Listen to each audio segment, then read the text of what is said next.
So we are starting with back on a Game of Fate, which is from Hades' perspective. All right. So yes, chapter 8 at the islands of Lemnos. For those of you that have not heard me read before, I butcher the names. I apologize. I butcher pretty much everything, so we're gonna do our best. We're faking it Thumper till we might. make it, guys. Okay? Yep. Thumper's gonna have to help me out. All right. Hades found Aphrodite waiting for him on the steps of her mansion on the island of Lemnos. It was a beautiful home built by Hephaestus. Hephaestus. Hephaestus? Hephaestus. God. Built by Hephaestus himself. A mix of modern lines, intricate filigree, and walls of windows that offered a view of each glorious sunrise and enchanting sunset. This island was a sacred place for Hephaestus. It was where he landed when Hera cast him off Olympus. As a result of the fall, he'd broken his leg, and the people of Lemnos cared for him. Even after he was invited to return, the god preferred to stay, as he had built a forge, taught the people ironwork, and gained worshippers. Hades always considered the fact that the god of fire was willing to share this island with Aphrodite a sign of his love for her, but he had never told her his thoughts. She probably would not listen anyway. Come to surrender, Aphrodite asked. She wore a dress that looked like the inside of a seashell and a seafoam robe rimmed with flowing flowers. Her golden hair gleamed, cresting like waves down her back. I have come to speak to your husband, Hades replied. Do not call him that, she snapped, her eyes flashing with anger. Why? Has Zeus granted your divorce? He refused, she said, and looked away toward the ocean, where the sun hung low in the sky. She paused a moment, and Hades recognized the silence for what it was. Time for her to compose herself. Whatever she was about to share was difficult for her. Even after Hephaestus agreed it was best. Fucking Hephaestus, Hades thought to himself. The god of fire was worse than him at saying the wrong things. He expressed not a shred of anger when I told him what I'd done, Aphrodite continued, looking at Hades again. He works a forge all day and has not an ounce of fire within him. Have you considered that he wasn't angry because he expected it? Aphrodite glared, and Hades explained. You admitted yourself you never had a marriage, Aphrodite. Why would you expect Hephaestus to mourn what he never had? What do you know, Hades? You've never had a marriage either. Hades suppressed the urge to roll his eyes. All of his conversations with Aphrodite ended with her flippantly rejecting his opinion or advice and throwing his own loneliness back in his face. Why do I try? Hephaestus is in his lap, Aphrodite said.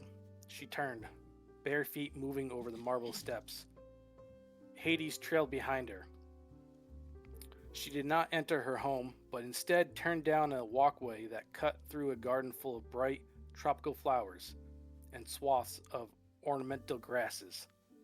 The path led to a glass bridge that connected the mansion to a volcanic island where Hephaestus kept his shop, carved from the largest mountain.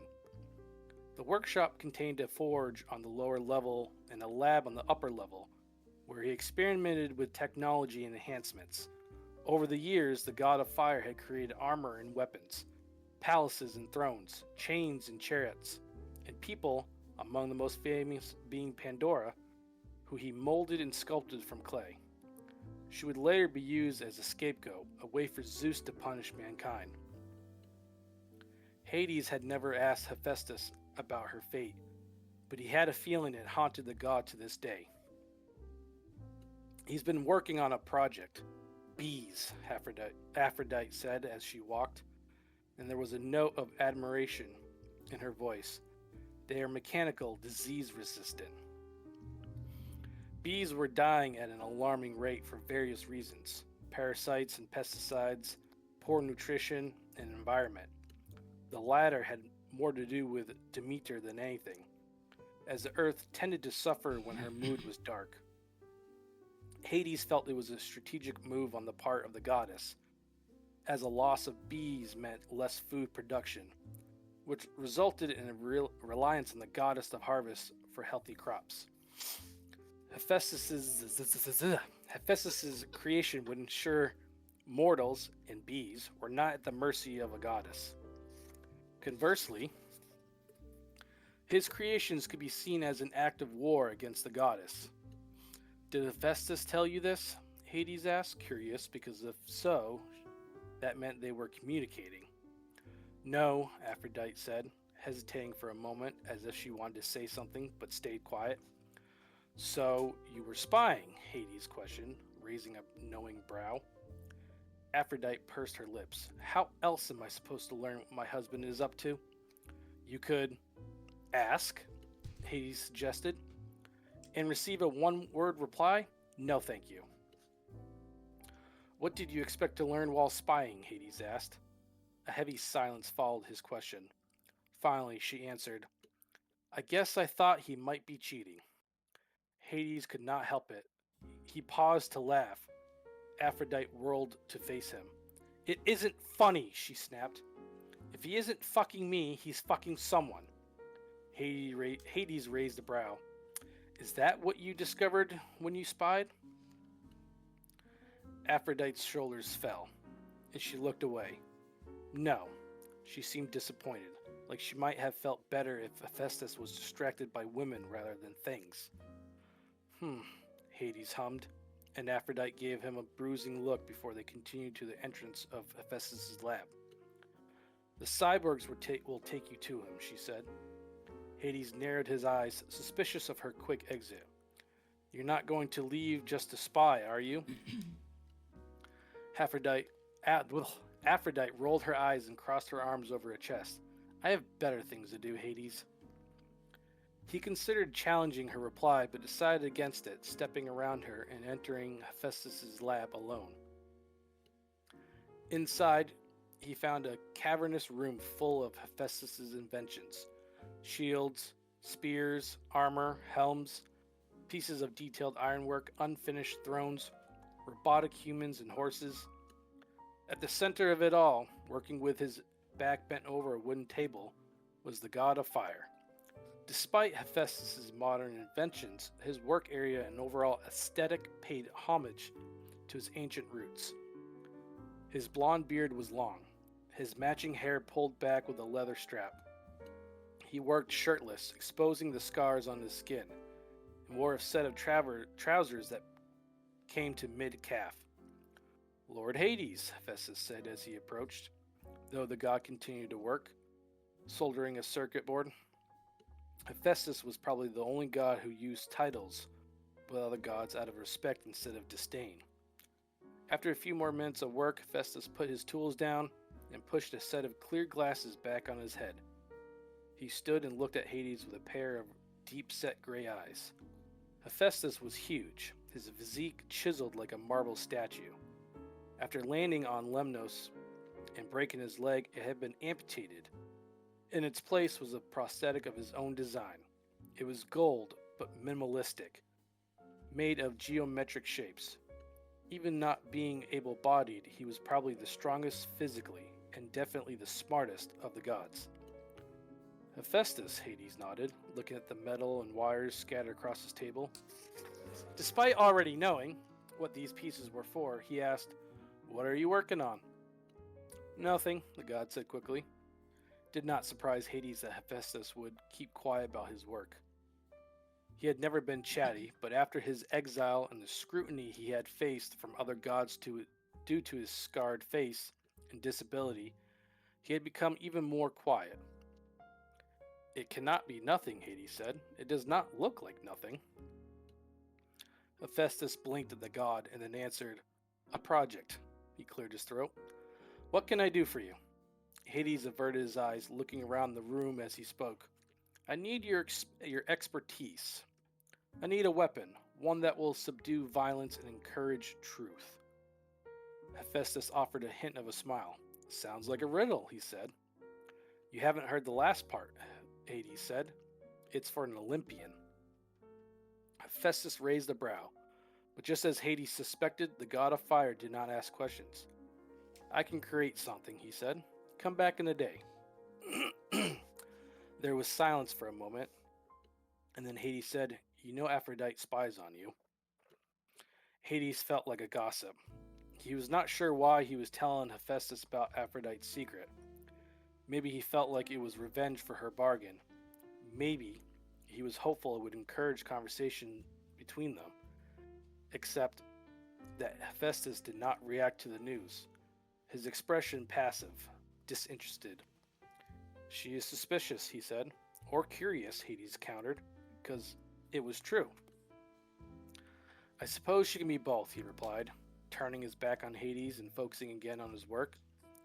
Hades waited despite the silence, and finally Hephaestus spoke in a quiet, coarse voice. "She asked Zeus for a divorce. He will not grant it." "Is that what you want?" Hades asked. "A divorce?" He watched the god's profile, the way his jaw clenched and his fingers curled at the sound of the word. The god of fire looked at Hades then, his brows drawn together, and there was a sincerity within his eyes Hades had never perceived before. "I want her to be happy." Hades appeared at the center of a perfectly green meadow on the island of Sicily, where 50 pure white cows grazed. A few feet away, Helios's daughters, sure, Phaethusa and Lampety, my god, these names, slept beneath a fig tree, their wheezing breaths disrupting the silence of the night. Hades had to admit he felt a little guilty that these two would incur Helios's wrath coming morning, but not enough to leave their father unpunished for his vitriol. Just as Hades began to select the best of Helios's cattle to take with him to the underworld, his phone rang. It never rang. "Something is wrong." "Yes," he answered quickly, despite the chance he would wake the two sisters. It was Ilias. "My lord," he said, "Lady Persephone is missing." He had never felt such a terrifying sense of dread. 1,000 emotions converged upon him at once. Rage and fear and alarm. He wanted to demand to know why Ilias had not watched her better, wanted to know where he had looked, wanted to threaten to end his life if he found her in any condition other than pristine. But he knew Ilias, and by now he knew Persephone. Beautiful, defiant Persephone. She was not one to obey, especially when told. "I will be there in seconds," Hades replied and hung up. There was a beat of silence when Hades wrestled with every demon inside him. This fear was irrational, but it told him something important. If the fates did not take her away, the world would not survive. After a moment, he looked up, observing the white cows, and spoke. "I had hoped to take my time selecting only the best of you to join me in my realm, but it seems I am out of time." When Hades vanished, so did every cow in the meadow. Chapter 6, The Styx. Good band. And a river. Yeah, true. What do you wear on a tour of the underworld? It is a question Persephone had been asking herself since she left Hades' office earlier that day. She should have asked more questions. Would we be hiking? What was the weather like below? She was tempted to wear yoga pants just to get a reaction out of him, but then she remembered she was going to Nevernight first, and they had a dress code. In the end, she picked a short silver dress with a low neckline and heels that sparkled. She stepped off the bus in front of Hades' club and approached the entrance. Ignoring jealous stares from the impossibly long line, the waiting bouncer was not Duncan, but he was still an ogre.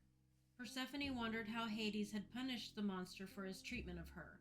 She had to admit she had been surprised by the god of the dead in that moment. He hadn't defended her because she was a goddess. He had defended her because she was a woman. And despite his many flaws, she had to respect that. "My name is," she started. "You need not introduce yourself, my lady," the ogre said. Persephone reddened and hoped that no one in line closest to her could hear. The ogre reached and opened the door, bowing his head. How did this creature know her? Was it the favor Hades had bestowed upon her? Was it visible somehow? She met the ogre's gaze. What is your name? The creature looked surprised. Makonnen? My lady? Makonnen, she smiled. Call me Persephone, please. His eyes widened. My lady? I couldn't. Lord Hades, he would... I will speak with Lord Hades. She placed a hand on the ogre's arm. Call me Persephone. Makonnen offered a crooked smile and then swept his hand out in a dramatic fashion, bowing at the waist. Persephone. She laughed and shook her head. She'd talk to him later about the bowing, but for now, if he never called her my lady again, she'd see that as a victory. She entered the club and made her way to the floor, but just as she came to the end of the steps, a satire? Sure. One of those guys approached. Yeah, you know those handsome ones. Those guys. He was handsome. There you go. Mm-hmm. In his black button-up with shaggy dark hair, a goatee, and dark horns that curled out of his head. Lady Persephone? He asked. Just Persephone, she said. Please. Apologies, Lady Persephone. I speak as Lord Hades commands. Was she going to have this conversation with everyone? Lord Hades has no say over how I am to be addressed, she smiled. Persephone, it is. The corner of his lips curled. I like you already. I am Ilias. Lord Hades wishes me to apologize on his behalf. He is otherwise engaged and has advised me to show you to his office. He promises he will not be long. She wondered what was holding him up. Perhaps he was sealing another terrible contract with a mortal, or with Minth. I'll just wait at the bar. I'm afraid that will not do. Another command? Ilias offered an apologetic smile. I'm afraid this one must be obeyed, Persephone. That annoyed her, but it wasn't Ilias's fault. She smiled at the satire. Only for you, then. Lead the way. She followed the satire as he cut through the thickening crowd and along the familiar path to Hades' office. She was surprised when he followed her inside. He walked to the bar where Hades had served himself earlier in the day. Can I get you anything? Wine, perhaps? Yes, please. A cab, if you have it. If she was going to spend the evening with Hades in the underworld, she wanted a drink in her hand. Coming right up. The satire was so cheerful, she found it hard to believe he worked for Hades. Then again, Antony had seemed to revere the god. She wondered if Ilias felt the same. She watched as he selected a bottle of wine and began to uncork it. After a moment, she asked, Why do you serve Hades? I do not serve Lord Hades. I work for him. There's a difference. Fair enough. Why do you work for him, then? Lord Hades is very generous, the satire explained. Don't believe everything you hear about him. Most of it isn't true. That piqued her interest. Tell me something that isn't true. The satire chuckled as he poured her wine and slid the glass across the table. Thank you. My pleasure, he bowed his head a little, placing his hand against his chest. When he looked at her again, she was surprised by his seriousness. They say Hades is protective of his realm, and while that is true, it isn't about the power. He cares for his people, protects them, and he takes it personally if anyone is harmed. If you belong to him, he will tear the world apart to save you.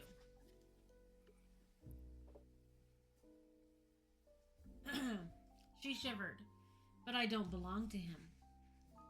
Ilias smiled. Yes, you do. Or I wouldn't be serving you wine in his office. He bowed. If you require anything, you must simply speak my name. With that, Ilias was gone, and Persephone was left in silence. It was quiet in Hades' office. The fireplace didn't even pop. She wondered if this was a form of punishment in Tartarus. It would definitely have driven her insane. After a moment, she walked to the wall of windows that overlooked the main floor of the club. She had the strange feeling that this was how the Olympians once felt when they had lived in the clouds and looked down upon the earth.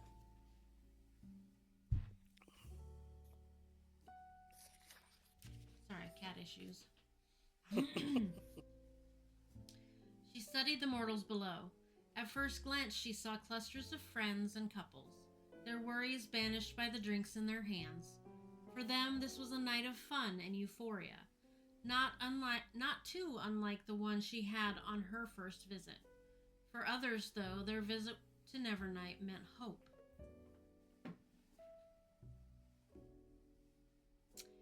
She picked them out one by one. They gave themselves away by their longing glances at the spiral staircase that led to the second floor, where Hades made his deals. She noted the slumped shoulders of the stressed, the glistening sweat on the brows of the anxious, the rigid posture of the desperate. The sight made her sad, but they would be warned soon enough not to fall prey to Hades' games. She would make sure of it. She turned from the window and approached Hades' desk. A huge piece of obsidian looked as if it had been cleaved from the earth and polished. Persephone wondered if it had come from the underworld. She trailed her fingers across along its smooth surface. Unlike her desk, which was already covered in sticky notes and personalized with photos, his was free of clutter. She frowned. That was disappointing. She'd hoped to glean something useful from the contents, but this one didn't even have drawers. She sighed and turned around, remembering that Minth had appeared from a passage behind Hades' desk. Looking at the wall now, there was no indication a door existed. She stepped closer, leaning forward to inspect the wall. Seamless. The door probably responded to Hades' magic, which meant it should respond to her favor. She ran her hand over the smooth surface until her hand sank into the wall.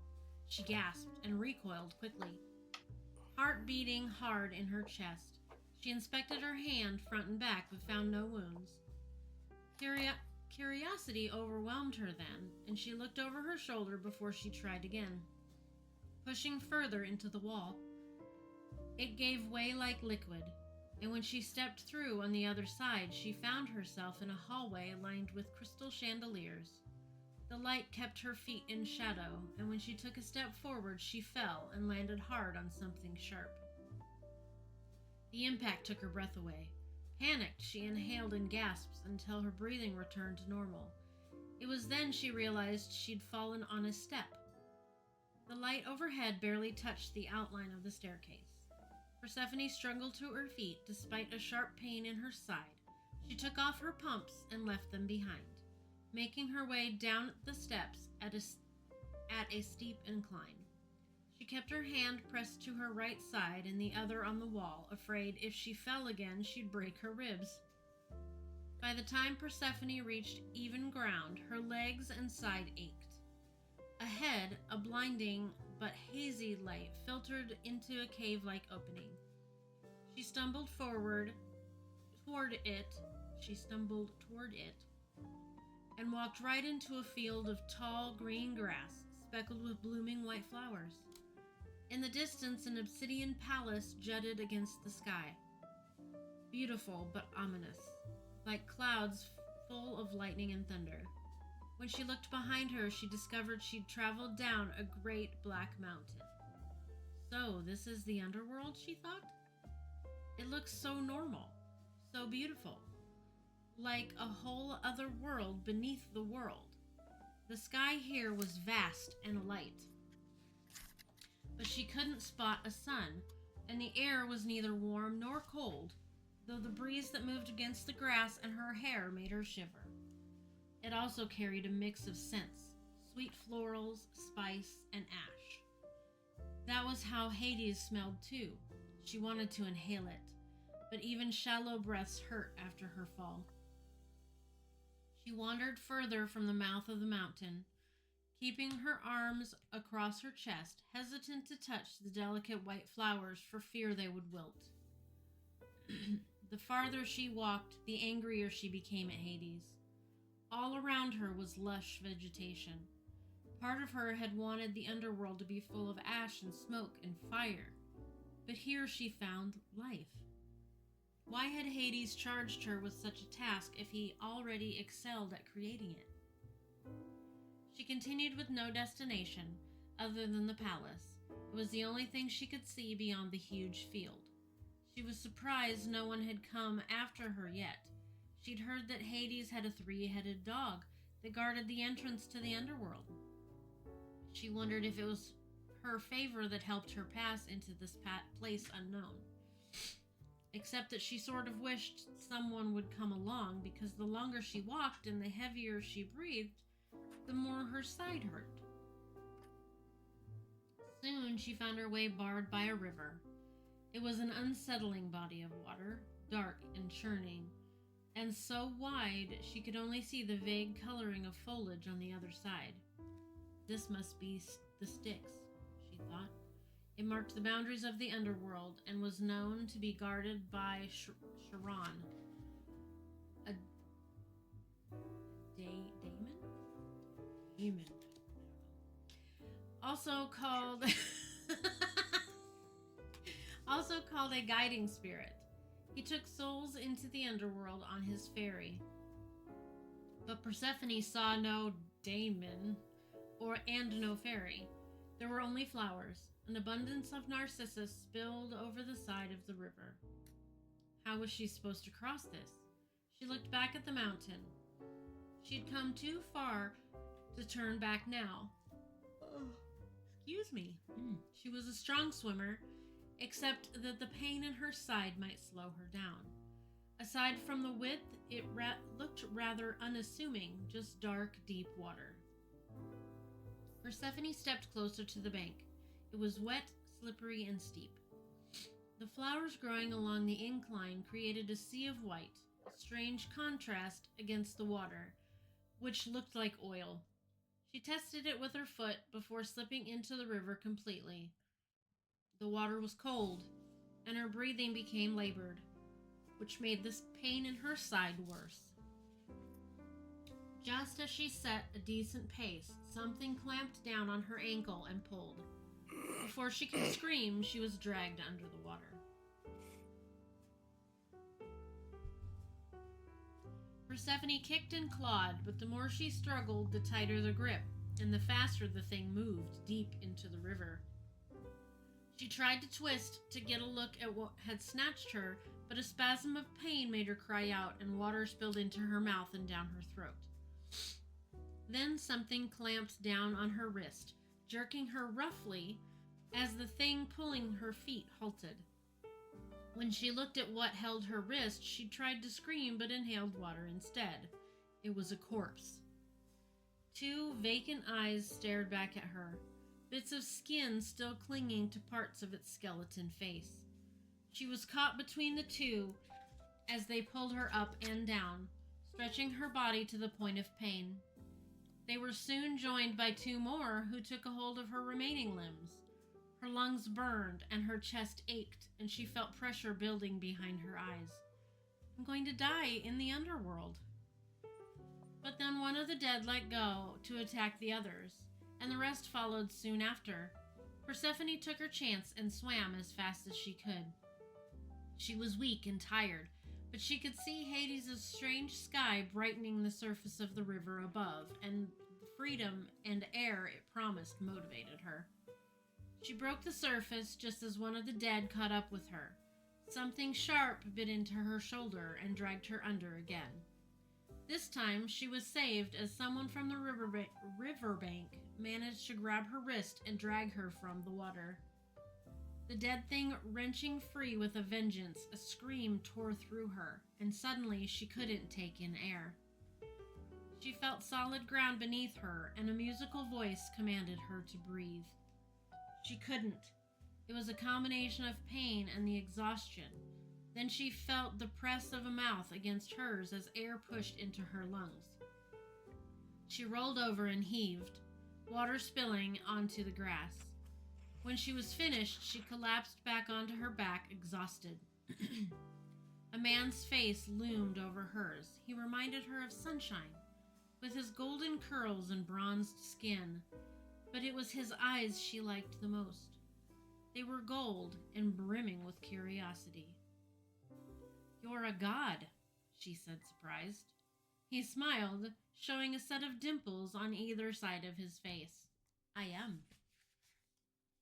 "You're not Hades." "No," he looked amused. "I am Hermes." "Ah," she said, and laid her head back down. "Ah?" "Yes, ah," he grinned. "So you've heard of me."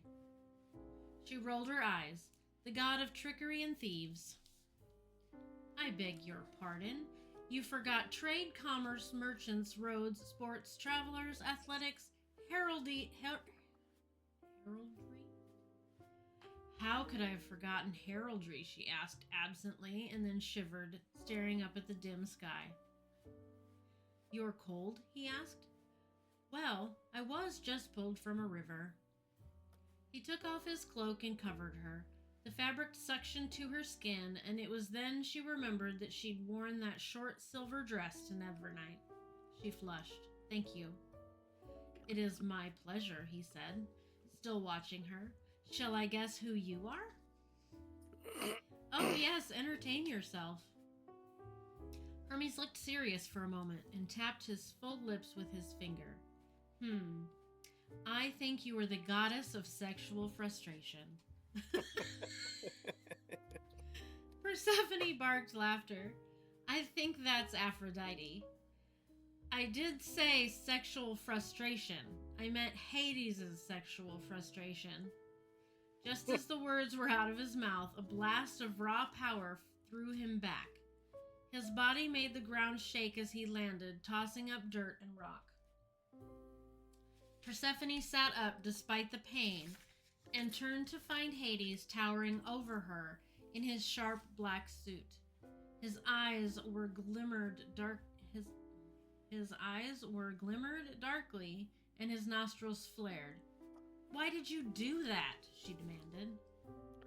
"You try my patience, goddess, in my favor," he replied. "So you are a goddess," Hermes said triumphantly, rising from the rubble unscathed.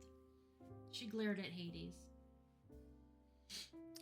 "He will keep your secret, or he will find himself in Tartarus." Hermes brushed dirt and rock from his arms and chest. "You know, Hades, not everything has to be a threat. You could try asking once in a while, just like you could have asked me to step away from your goddess here instead of throwing me halfway across the underworld." "I'm not his goddess. And you," Persephone looked at Hades. Hermes' brow rose with amusement as she struggled to her feet because up until now she'd been glaring up at them both from the ground. "You could be nicer to him. He did save me from your river." Once she was on her feet, she regretted moving. She felt dizzy and nauseated. "You wouldn't have had to be saved from my river if you had waited for me." "Right, because you were otherwise engaged," she rolled her eyes. "Wonder what that means." "Shall I get you a dictionary?" Hermes laughed and Hades turned on him. "Why are you still here?" Persephone swayed and Hades lunged, catching her before she hit the ground. The impact jarred her side and she moaned. "What's wrong?" he demanded. "I fell on the stairs. She took a breath and winced. "I think I bruised my ribs." When she met his gaze, she was surprised to see he looked worried. She recalled Ilias's words from earlier. He takes it personally if anyone is harmed in his realm. "It's okay," she whispered. "I'm okay." Then Hermes said she has a pretty nasty gash on her shoulder, too. And the worry she'd seen burned away with his anger. His jaw tightened, and he lifted Persephone into his arms, careful not to jar her. "Where are we going?" "To my palace," he said and teleported, leaving Hermes alone on the riverbank. A touch of favor. Are you well? Hades asked. Persephone closed her eyes when they teleported because it usually made her dizzy. Now she looked up, meeting his gaze, and nodded. Hades settled her on the edge of a bed covered in black silk sheets. She looked around, discovering he'd brought her to a bedroom. It reminded her of Nevernight, with its shiny obsidian walls and floor, and despite all the black, the room was somehow comfortable. Perhaps it had to do with a roaring hearth opposite the bed, the fur rug at her feet, or maybe the wall of French doors that led to a balcony overlooking the forest of deep green trees. Hades kneeled on the ground before her, and she felt a little panicked, hands trembling. "What are you doing?" He said nothing as he pulled Hermes' cloak from her body. She hadn't been prepared or she would have fought for it. Instead, she stilled, exposed under Hades' gaze. He sat back on his heels as his eyes traveled over her body, lingering longest on her torn shoulder, catching in all the places her silver dress clung. She drew an arm over her chest, trying to maintain some modesty, as Hades came up onto his knees, bracing his arms on either side of her. From this angle, his face was level with hers. She felt his whiskey-laced breath on her lips when he spoke. Which side? She kept his gaze a moment before reaching for his hand and pressing it to her side. She was surprised by her boldness, but rewarded with his warm, healing touch. She moaned and leaned into him. If anyone entered his room at this moment, they might think he was listening to her heart, with the way he was positioned, pressed between her legs, head turned away. She took a few deep breaths until she no longer felt the ache in her bruised ribs. After a moment, he turned toward her, but did not pull away. Better? His voice was low, a husky whisper that trailed over her skin. She resisted the urge to shiver. "Yes," Your shoulder is next. he said, standing. She started to turn her head to get a glimpse at the wound, but Hades stopped her with a hand on her cheek. No, it's best if you don't look. He turned from her then and stepped into an adjacent room, and she heard the sound of running water. While she waited for him to return, she rested on her side, eager to close her tired eyes. Wake, my darling. Hades' voice was like his touch, warm, luring. He knelt before her again, blurry at first, and then coming into sharp focus. "Sorry," she whispered. Do not apologize. He said and set to work cleaning the blood from her shoulder. "I can do this," she said, and started to rise, but Hades held her in place and met her gaze. Allow me this. There was something raw and primal in his eyes, and she knew she couldn't argue with, so she nodded. His touch was gentle, and she closed her eyes. So he would know she wasn't asleep, she asked questions. "Why are there dead people in your river?" They are the souls who were not buried with the coins. She opened one eye. "You still do this? You still do that?" He smirked. She decided she liked when he smiled. No, those dead are ancient. "And what do they do besides drown the living?" That's all they do. He replied matter-of-factly, and Persephone paled. Then she realized that was their purpose. No souls in, no souls out. Anyone who found their way into the underworld without Hades' knowledge would have to cross the Styx, and it was not likely they would survive. She fell silent after that. Hades finished cleaning her wound, and once again she felt his healing warmth radiating through her. Her shoulder took far longer than her ribs, and she wondered just how bad the injury had been. Once he was done, he placed his fingers under her chin. Change. "I don't have anything to change into." I have something. He helped her to her feet, directed her behind a screen, and handed her a short black satin robe. She looked at the piece of fabric and then at him. I'm guessing this isn't yours. The underworld is prepared. Blah, blah, wow. The underworld is prepared for all manner of guests. Thank you, she said curtly, but I don't think I want to wear something one of your lovers has also worn. She wished he would have told her there was no lovers, but instead he frowned and said, It's either this or nothing at all, Persephone. You wouldn't. What? Undress you? Happily, and with far more enthusiasm than you realize, my lady. She spent a moment glaring at him, and then her shoulders sagged. She was exhausted and frustrated and not interested in challenging the god. She took the robe from him. Fine.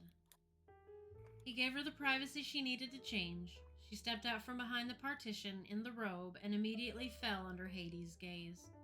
He stared at her for a long moment before clearing his throat, taking her wet dress and hanging it over the screen. What now? She asked.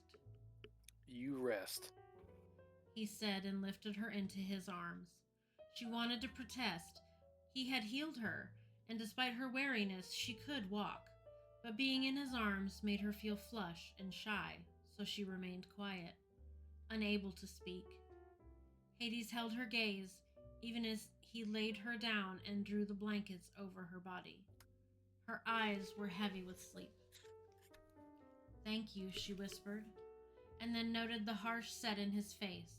Frowning, she said, You're angry. She reached out to smooth his knotted brows, tracing her fingers along the side of his face, over his cheek, and to the corner of his lips. He did not relax under her touch, and she withdrew quickly, closing her eyes, not wanting to witness his frustration. Persephone, she said. What? I want to be called Persephone, not Lady. Rest. I will be there when you wake up. She didn't fight the sleep that came. Persephone's eyes felt like sandpaper when she opened them. For a moment, she thought she was home in her bed, but quickly remembered she had almost drowned in a river in the underworld. Hades had brought her to his palace, and now she lay in his bed. She sat up quickly, closing her eyes against her dizziness. When it passed, she opened them again and found Hades sitting in a chair, watching her. In one hand, he held a glass of whiskey, apparently his drink of choice. He had shed his suit jacket and wore a black shirt with the sleeves rolled up and the buttons halfway undone. She couldn't place his expression, but she felt that he was upset. Hades took a sip of the whiskey, and the fire behind him cracked in the silence that stretched between them. In the quiet, she was hyper aware of the way her body was reacting to him. He wasn't even doing anything. But in these close quarters, she could smell him, and it ignited a fire in the pit of her stomach. She found herself wishing he would speak. Say something so I can be mad at you again, she thought. When he didn't oblige, she prompted him. How long have I been here? Hours. Her eyes widened. What time is it? He shrugged. Late. I have to go, she said, but didn't move. You have come all this way. Allow me to offer you a tour of my world. When Hades stood, his presence seemed to fill the room. He downed the last of his whiskey, walked to where she sat on the bed, grasped the covers and drew them away. As she slept, the robe he had given loosened, exposing a sheath of white skin between her breasts. She held it closed, her cheeks flushed. Hades pretended not to notice and held out his hand. She took it, expecting him to step away when she got to her feet, but he remained close and kept a hold of her fingers. When she finally looked up, he was watching her. Are you well? His voice was deep and rumbled through her. She nodded. Better. He drew his finger along her cheek, leaving a trail of heat. Yeah. Trust that I'm devastated that you were hurt in my realm. She swallowed and managed to say, "I'm okay." His gentle eyes hardened. It will never happen again. Come. He led her onto the balcony outside his room, where the view was breathtaking. The colors of the underworld were muted, but still beautiful. The gray sky provided a backdrop for the Black Mountains, which melded with a forest of deep green trees. To the right, the trees thinned, and she could see the Styx black water snaking through the tall grass.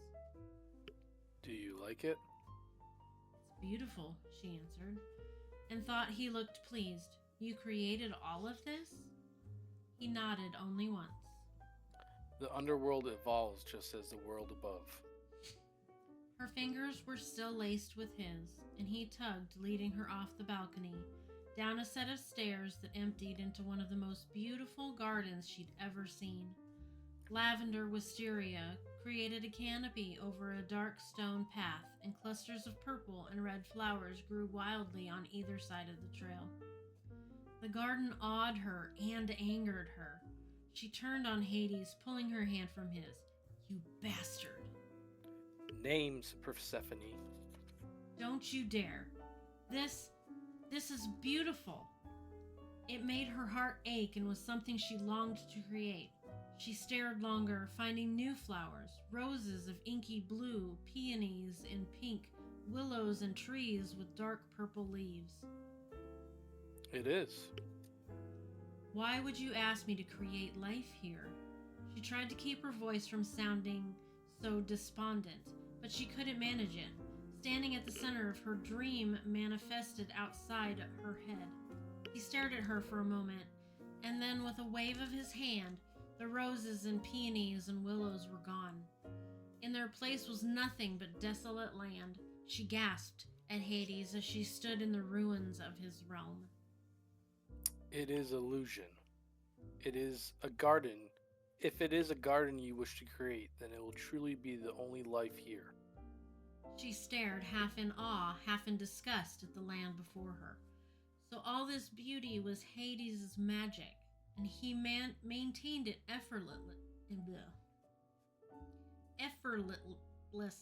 Jesus. Words.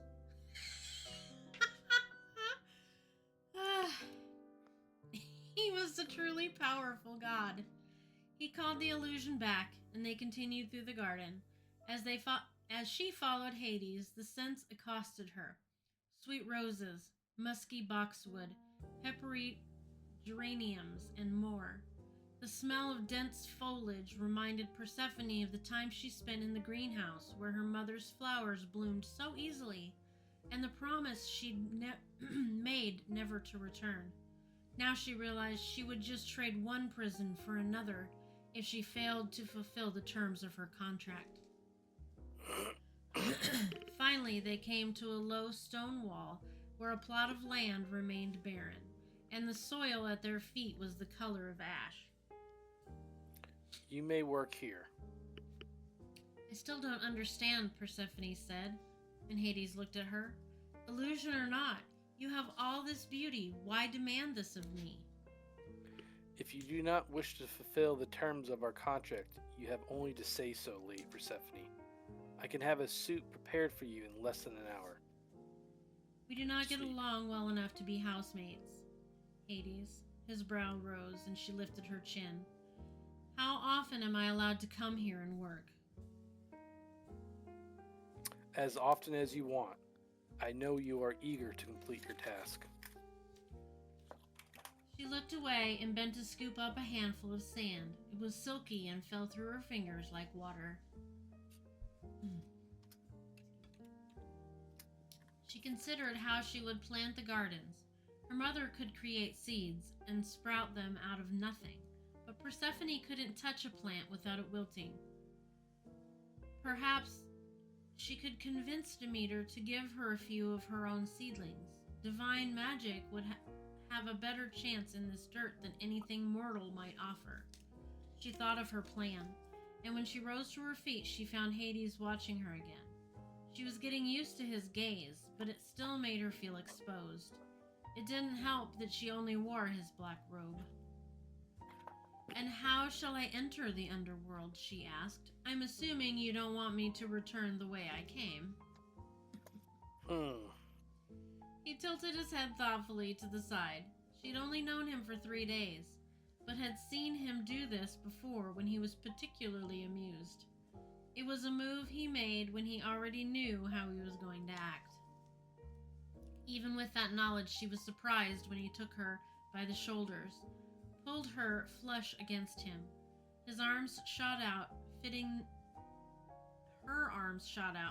them against his chest, and when his lips met hers, she lost her grip on reality. Her legs gave out, and Hades' arms slipped around her, holding her tighter. His mouth was hot and consuming. He kissed her with everything, his lips and teeth and tongue.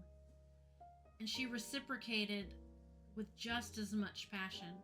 Though she knew she should not encourage him, her body had a mind of its own. As her hands moved up his chest and around his neck, Hades made a sound deep in his throat that both thrilled and frightened her. Then they were moving. She felt the stone wall at her back. When he lifted her off the ground, she wrapped her legs around his waist. He was so much taller than her, and this position allowed him to trace her jaw with his lips, nip at her ear, and kiss down her neck. The sensation made her gasp, and she arced against him, driving her fingers through his hair, loosening the tie that held his dark strands in place. And when his hands moved under her robe, grazing soft, sensitive skin, she cried out, gripping his hair in her hands. That was when Hades pulled away. His eyes lit with a need she felt in her core, and they struggled to catch their breath. For a moment, they remained still. Hades' hands were still under her robe, gripping her thighs. She wouldn't stop him if he continued. His fingers were dangerously close to her core, and she knew he could feel her heat. Still, if she gave in to this need, she couldn't say how she might feel after, and for some reason she didn't want to regret Hades. Maybe he sensed that too, because he pried his fingers from her flesh and lowered her to the ground. His dark hair fell in waves well past his shoulders, creating a dark halo around his face. Once you enter Nevernight, you have only to snap your fingers, and you will be brought here. The color drained from her face, and she stopped breathing for a moment. Of course, she thought. He was bestowing favor. In the aftermath of the kiss, Persephone felt ashamed. Why had she allowed this? Why had she allowed things to get so intense? She knew not to trust the god of the underworld, not even his passion. She tried to push him away, but he didn't budge. Can't you offer your favor another way? She snapped. He looked amused. You didn't seem to mind. She blushed and touched her tingling lips with shaking fingers. Hades' eyes flashed, and for a moment she thought he might pick her up where they left off. And she couldn't let that happen. I should go. Hades nodded once, then wrapped his arms around her waist. What are you doing? She demanded. Hades snapped his fingers. The world shifted, and they were in her room. She gripped Hades' arms, lightheaded. It was still dark outside, but the clock beside her bed read 5 in the morning. She had an hour before she had to be up and ready for work. Persephone. Hades' voice was a low rumble, and she met his gaze. Never bring a mortal to my realm again, especially Adonis. Stay away from him. She narrowed her eyes. How do you know him? That is not relevant. She tried to draw away from him, but he kept her where she was, pressed against him. I work with him, Hades. Besides, you can't give me orders. I'm not giving you orders. I'm asking. Asking implies there's a choice. She wasn't sure it was possible, but Hades held her tighter. His face was inches from hers, and she found it hard to meet his eyes because her gaze kept falling to his mouth. the memory of the kiss they'd shared in the garden, a phantom on her lips. She shut her eyes against it. You have a choice, but if you choose him, I will fetch you, and I might not let you leave the underworld. Her eyes flew open and she glared at him. You wouldn't, she said between her teeth. Hades chuckled, leaning in, so when he spoke, his breath caressed her lips. Oh, darling, you don't know what I'm capable of. And then he was gone. All right, Chapter 9, A Game of Fear and Fury. I almost read that as furry. God damn it. As soon as Hades' wow, God, words. As soon as Hades' feet touched underworld soil, he could sense Persephone. Her presence in his realm was like an extension of his self. It weighed on his chest just as heavily as the thread that connected them. He teleported again and appeared in the fields of morning, where shoots of white gladiola and orchids grew. The fields were once reserved for those who had wasted their lives on unrequited love. Requited, whatever. I warned Words. you. Words. Yeah. It has been one of the decisions Hades had made early in his reign, and was born from his anger towards the fates. If he was not destined to love, then he would punish those who had died because of it. God, I'm an asshole. He had sent the souls who once resided here to other parts of the underworld, letting the fields remain beautifully landscaped. As it was a view the souls were treated to on their way to the field of judgment. A few feet from where he had appeared, lying on the bank of the Styx, was Persephone. He attempted to absorb the scene through his rage. Persephone was on her back. Her hair was wet. She was covered with Hermes' gold cloak, the thin metallic material clinging to her damp body. Hermes knelt over her, his lips curled in a smile. He was clearly interested in Persephone, and he watched as the god tapped his lips, spoke, and made Persephone laugh. That was when Hades decided to separate them. He sent a burst of power barreling towards the god, who went flying halfway across the underworld. Still, Hades frowned when Hermes did not land as far away as he had hoped, but the impact of his body hitting the ground was satisfying enough. Hades strolled toward Persephone, who rose and turned, craning her neck to meet his gaze. She shifted Hermes' wow, my God! She shifted Hermes' cloak so that it draped over her shoulders, revealing the dress she had worn in his club, a thin silver number with a neckline that teased the curve of her breasts. Now that it was wet, it clung to them, accentuating the peaks of her hard nipples. Fucking fates, Hades thought as a fire burned a path down his chest straight to his groin. Why did you do that? Persephone demanded. The god frowned, clenching his jaw. He could not tell if it was to suppress his reaction to her body or the fact that she was angry about Hermes. You try my patience, goddess, and my favor, he replied. So you are a goddess, Hermes shouted enthusiastically, despite crawling from the pit his body had made upon impact.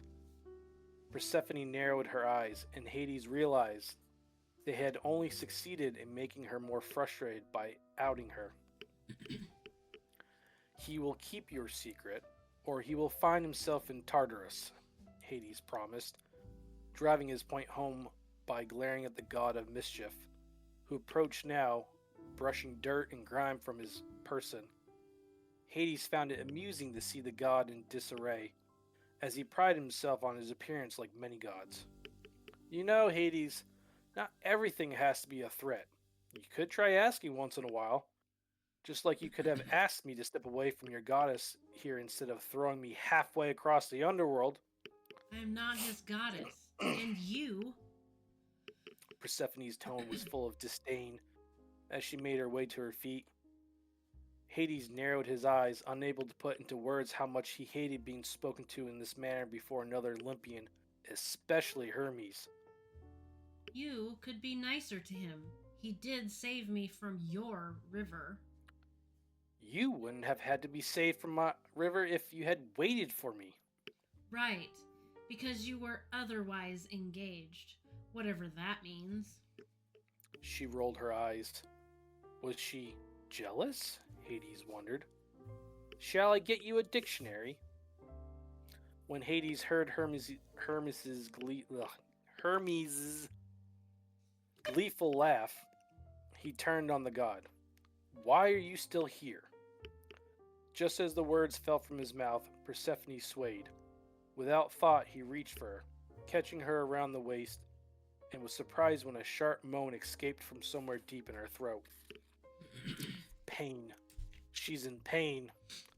What's wrong? He was not used to the hysteria rising within him. It felt like a foreign thing splitting open his skin. I fell on the stairs. I think I He watched her take a deliberate breath, wincing.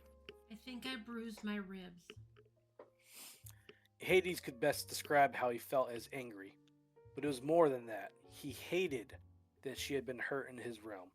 It made him sick, frustrated, made him feel like he had lost control. He was surprised to notice Persephone's gaze soften, and after a moment she whispered, It's okay. I'm okay. except that she wasn't. She had fainted in his arms. She has a pretty nasty gash on her shoulder too, Hermes added. That same feeling of losing control consumed him, and it was heavy, like he had been dropped into a tar pit. He felt his jaw tighten to the point that his teeth might split. Then he lifted her into his arms as gently as he could despite the chaos inside him. Where are we going? To my palace, he said. If he could heal her, at least he could regain some sort of power over the situation, and she would be safe. He transported them to his bedchamber, and when he looked down at her, she opened her eyes. For a moment, she seemed unfocused. Are you well?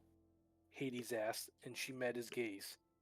When she nodded, he strolled to his bed and settled her on the edge, kneeling on the floor in front of her. What are you doing? She asked. He did not answer, but reached to peel Hermes's cloak from about her shoulders.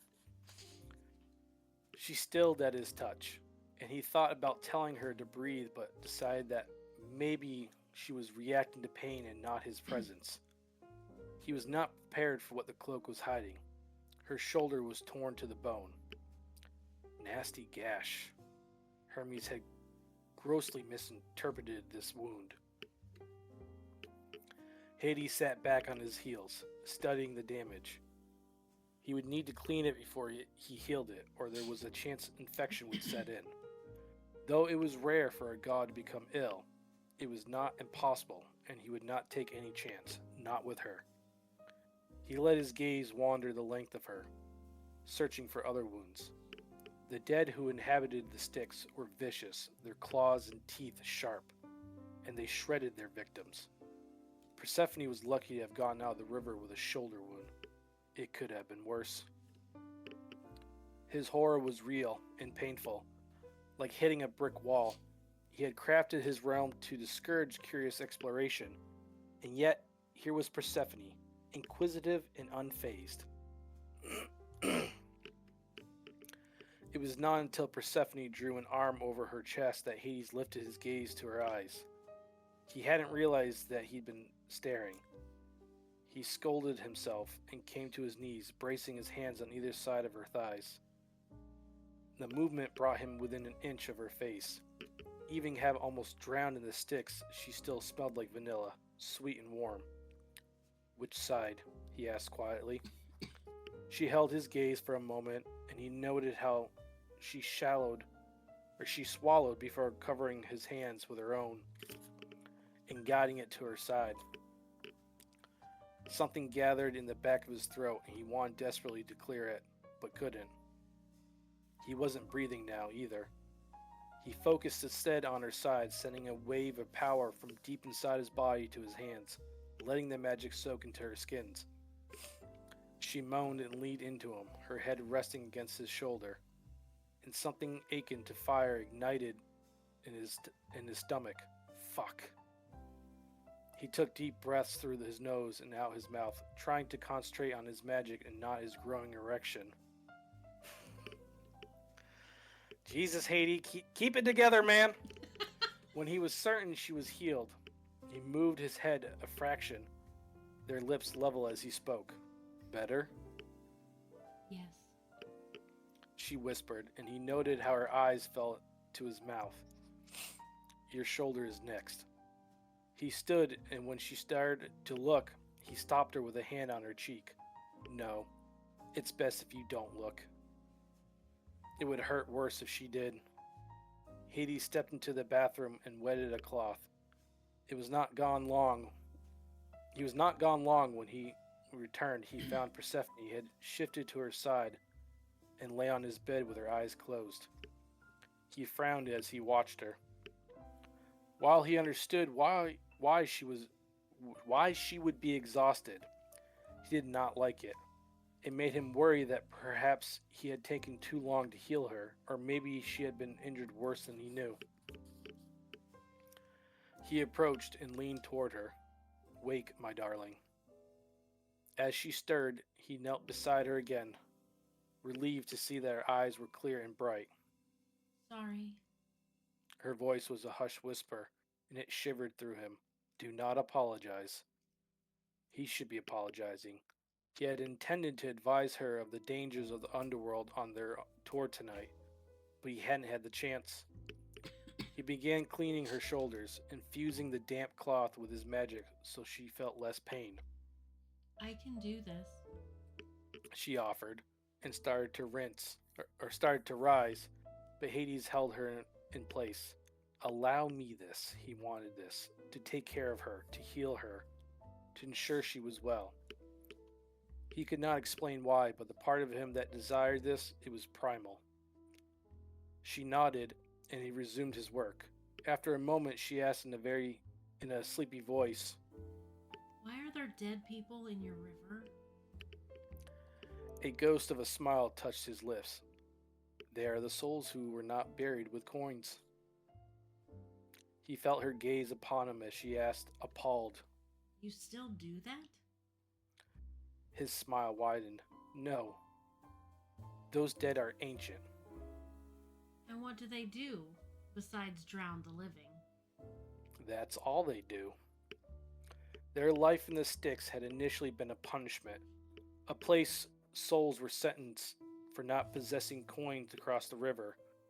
Coin was a sign that a soul had been properly buried, and back then Hades had no time for souls who were not being cared for in the upper world. It was a painful memory, one that he had decided to rectify long ago.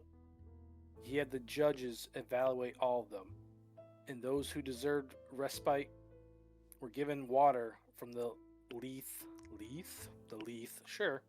and sent to Elysium, or Asphodel. God, these names. Blah. Those who had been sent to Tartarus were left in the deep.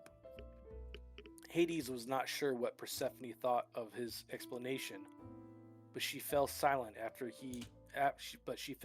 she fell silent after that, and he was glad. Her questions had drudged up memories he preferred to keep isolated in the back of his mind forever. This was the second time her presence had unearthed something painful from his past. Would this be a common occurrence? Was this the Fates' form of torture? Once he finished cleaning her wound, he focused on the healing. It took longer than her bruised ribs, as he had to cure tendon and muscle and skin. But once he was finished, there was no sign that she had been hurt.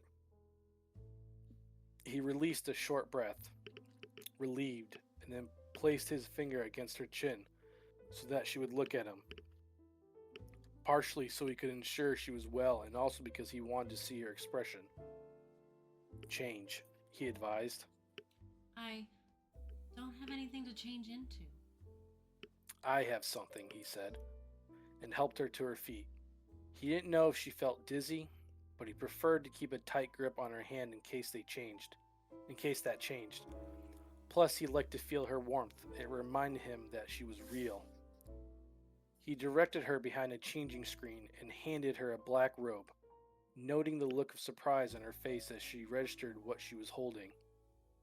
She arched a brow. I'm guessing this isn't yours.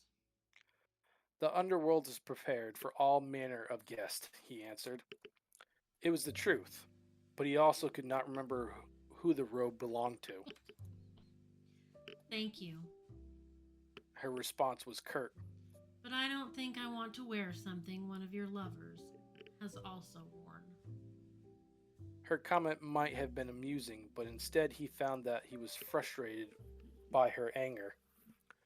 Would he encounter this every time they discussed past loves? If so, the conversation would get old very fast. It's either this or nothing at all, Persephone. Her mouth fell open. You wouldn't. He narrowed his eyes, and a thrill shot through him at the challenge. What? Undress you? Happily, and with far more enthusiasm than you realize, my lady. She used her remaining energy to glare at him before her shoulders fell. Fine. While she changed, Hades poured himself a glass of whiskey, managing to take a sip before she stepped out from behind the partition. He almost choked on his drink. He had thought the silver dress she'd been wearing left little to the imagination, but he was wrong. The robe accentuated her small waist, the flare of her hips, and her shapely legs.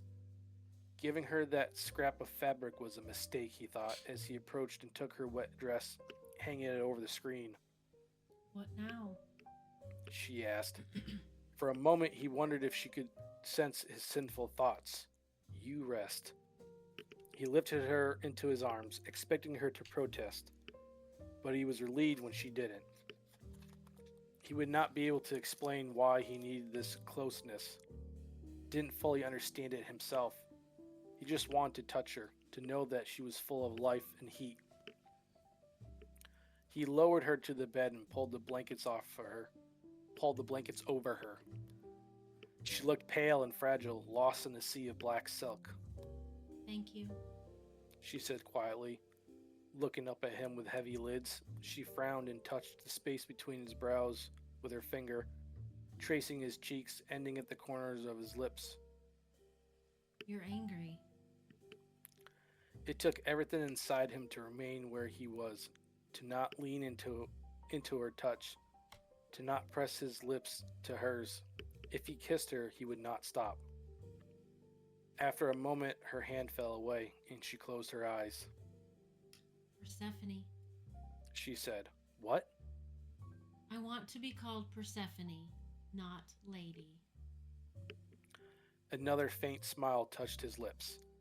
Lady was a title she would have to get used to. He had ordered his staff to address her as such. Rest, he said instead. I will be here when you wake. He sensed her breath evening, and when he was sure she was asleep, he teleported back to the Styx, appearing on the bank of the river. His magic flared, a combination of the anger and lust and fear. Bring me those who smell of Persephone's blood, he commanded, and as he lifted his arms, 4 of the dead burst forth from the Styx, the water rushing after them like the tail of a comet.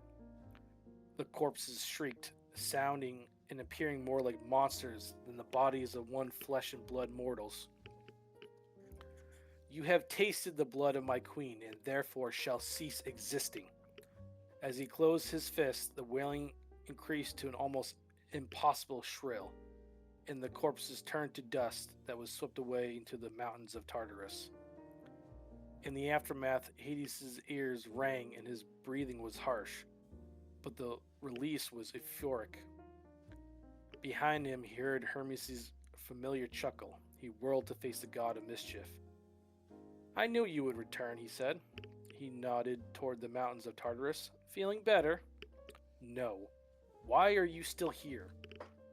So rude. You have yet to thank me for saving your, what should we call her? Lover? She is not my lover, Hades snapped. Hermes was unamused, raising a pale brow. So you just threw me halfway across the realm for nothing? It's a sport, Hades replied. Have your fun, and I will have mine. What's that supposed to mean? Hermes might be the messenger of the gods, but he was also trickery and mischief. He liked fuckery, and he had been responsible for many battles between gods. Only that I will enjoy watching your balls get bluer by the hour. Hades offered a small smile, and after a beat, he looked at Hermes. Thank you, Hermes, for saving Persephone. He vanished before the god could grin. All right, Chapter 10. Mind games. Ooh. Ugh. Hades sat in a chair before his fireplace, drinking and watching Persephone sleep. Creepy. The slow rise and fall of her body as she breathed soothed his nerves. His head swarmed with the events of the last few days, discovering his connection with the beautiful goddess, their subsequent bargain, her anger toward him for merely being a god of the dead. She might hate him, but she had let him get close to her today, and she was not sure he would ever be the same. Oh, he was not sure he would ever be the same. He had hoped to maintain a modicum of control over this situation the fates had woven for him, but he felt like he was losing that battle each time he looked at the woman in his bed. He had lost his composure twice in the span of an hour, first with Hermes, and then with the dead in the river.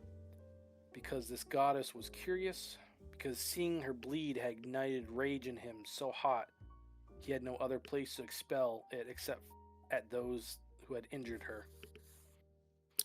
Perhaps you should meditate, he heard Hecate's voice echoing in his head. Fuck meditation, he said aloud. Then Persephone stirred, and he stilled. She sat up quickly, and then paused to close her eyes. Dizzy, he thought, frowning. When she opened her eyes again, they were bottle green, and seemed to glow like pale light streaming through a muted window. She stared at him with those eyes for what seemed like an eternity. His body tensed beneath her gaze. His grip tightened around the glass, and the fingers of his other hand pressed into the supple leather of his chair. His cock grew hard, pinned against his leg and trousers. How long have I been there? Been here? How long have I been She here? asked. She asked. Her voice was husky, and he wanted to groan. Instead, he managed a one-word reply. Hours. Her eyes grew wide. What time is it? He shrugged because he did not know. Late. I have to go. Hades expected her to be angry or react with a sense of hysteria, but she didn't. She just sat there in a pool of black silk, looking beautiful and rosy and warm. You have come all this way. Allow me to offer you a tour of my world. He stood and drowned the last of his whiskey. Her eyes did not waver from his as he approached and drew the covers from her, revealing a sliver of skin between her breasts, where her robe had parted in her sleep. It took everything in his power to avert his eyes as she clasped the robe closed. After a moment, he extended his hand. Her fingers slipped into his, and he found himself wondering when he would stop being surprised by her willingness to touch him. He guided her to her feet and waited for her to look up at him before asking, "Are you well?" Better. She answered quietly. He traced the curve of her cheek. Trust that I am devastated that you were hurt in my realm. Her gaze told him she was surprised by his words, or perhaps their sincerity. I'm okay. She whispered, but okay was not good enough. It will never happen again. Come. He guided her to the balcony outside his room, where the forest of ash stretched for miles, meeting a wall of obsidian mountains. She wandered ahead of him, her fingers twined with his as she peered over the balcony. "Do you like it?" he asked. It's beautiful. She breathed as her gaze wandered over the landscape. You created all of this? He nodded. "The underworld evolves just as the world above." He tugged on her hand, and she followed him down the stairs into the garden below. He felt a thrill of excitement as he brought her to the edge where lavender wisteria wept, where inky roses and pink, Peonies. what was it? Peonies? Hmm. Pink peonies bloomed, and purple and red salvia twisted like serpents from darkness. Would she find this just as astounding? Ugh, words.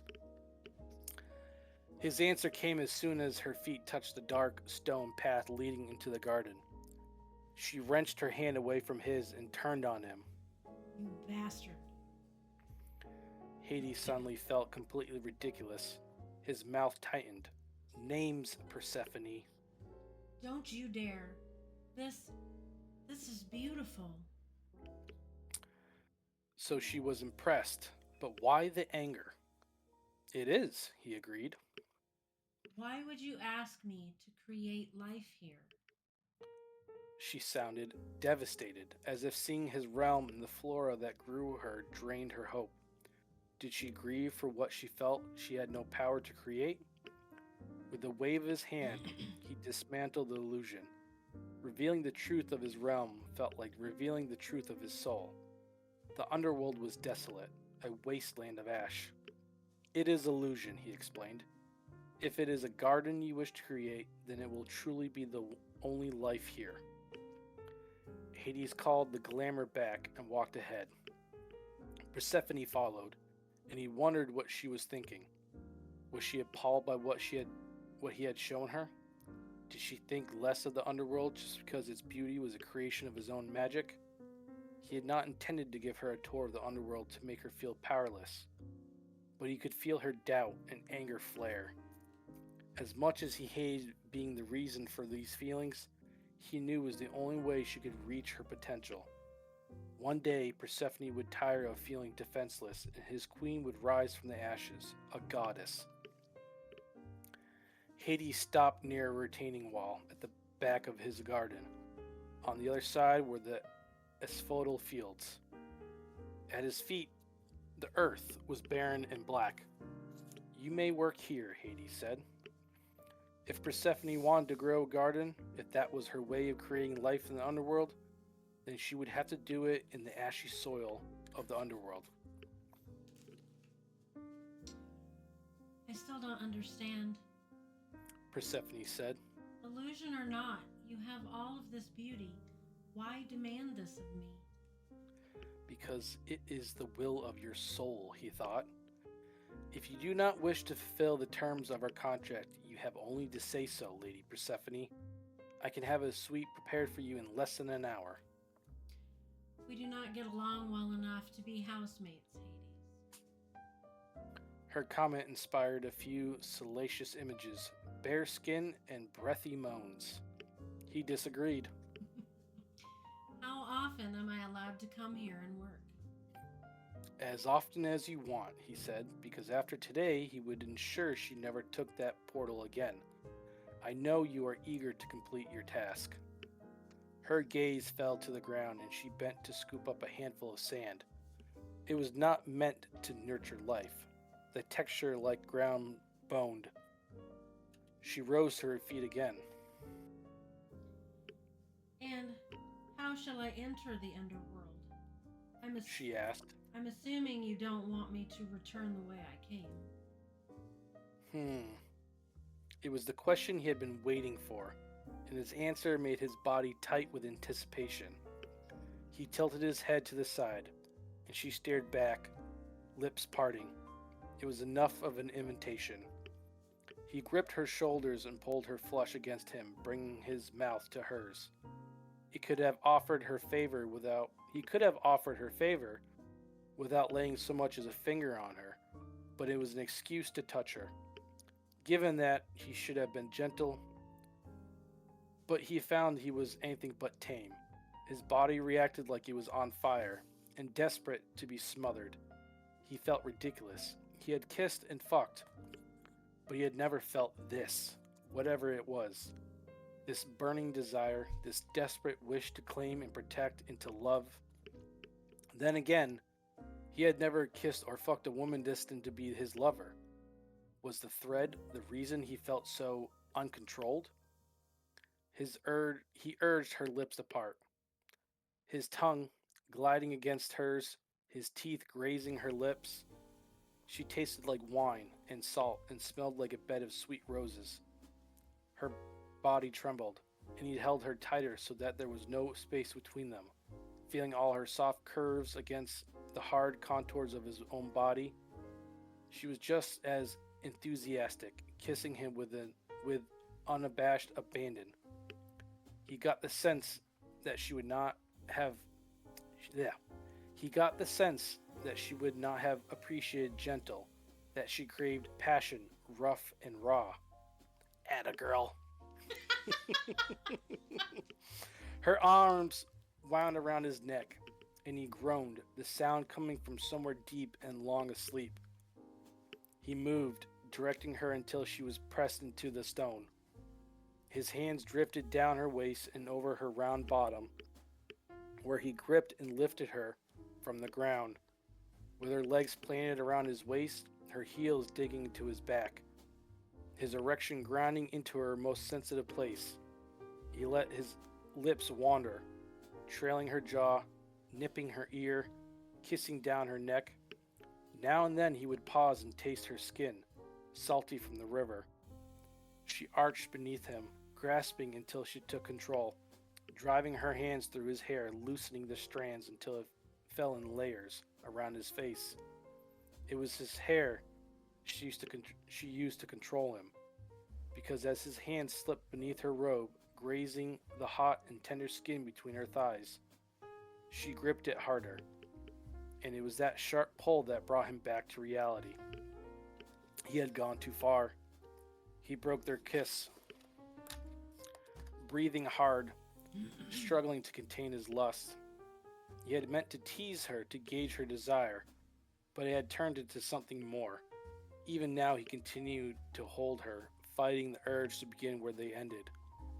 All he had to do was shift his hand ever so slightly, part her damp flesh with his fingers, and he would be inside her. But this was not how it should be. She had no reason to trust him with her body, no reason to trust him at all. He would not let her regret their time together, when he made love to her, it would not be against a garden wall. That would come later. He lowered her to the ground, but did not release her. Once you enter Nevernight, you have only to snap your fingers, and you will be brought here. He knew he had said something wrong when the color drained from her face, and she attempted to shove him away, demanding, "Can't you offer your favor another way?" "You didn't seem to mind," he pointed out, liking the flush that touched her cheeks and elegant neck.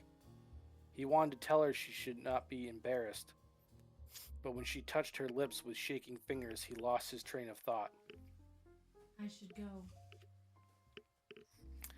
Hades nodded in agreement. If she did not leave now, he would rescind his earlier statement. Fuck waiting to love her elsewhere. The garden is perfect. "What are you doing?" she demanded as his arm tightened around her waist. He was silent, snapping his fingers and teleporting. When they appeared in Persephone's room, she was gripping his arms like a cat who had been frightened. He waited for her to adjust, her head turning slowly, and as she recognized her surroundings, she pried her fingers away from his skin one by one. Persephone. There was one more thing she needed to know before he left her for the night. Never bring a mortal to my realm again, especially Adonis. Stay away from him. her eyes narrowed, glinting with defiance. How do you know him? That is not relevant. He felt her attempt to pull away, but he held her in his place. This was important. He had not saved her from underworld monsters just to have her hurt by mortal ones. I work with him, Hades. He ignored the pleasure he got from the sound of his name on her lips. Besides, you can't give me orders. I'm not giving you orders. I'm asking.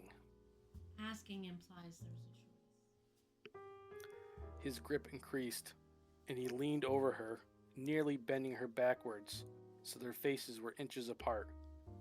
Again, Hades thought of her lips, her taste, her touch, and he knew she was having similar thoughts because she closed her eyes and swallowed.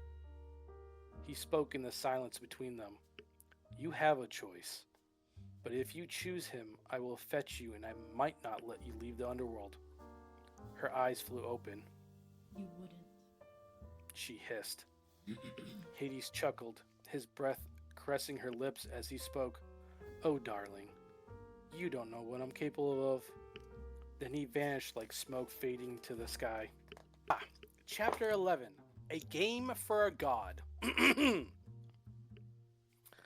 I asked for a weapon, Hephaestus.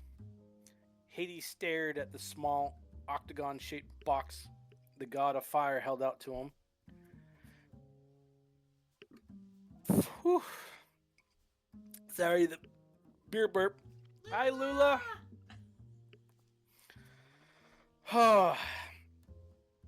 It was beautiful, obsidian and inlaid with jade and gold, but it did not look like something that could restrain a god. Another burp, sorry. When Hades met Hephaestus' gray eyes, he knew he had missed something. The corner of his mouth lifted, and he dropped the box at Hades' feet. In the next second, heavy manacles clamped down upon his wrist, their weight keeping his arms fastened at his sides. And when he tried to lift them, he found it was impossible. And so I have granted you chains, the god replied. Hades tried to lift his arms again, and his muscle tightened, veins rising to the surface of his skin, but it seemed like the more force he exerted, the more chains oppressed. Tell me what you think of them, Hephaestus said. Brilliant, Hades answered, the word falling out of his mouth before he even had a chance to think.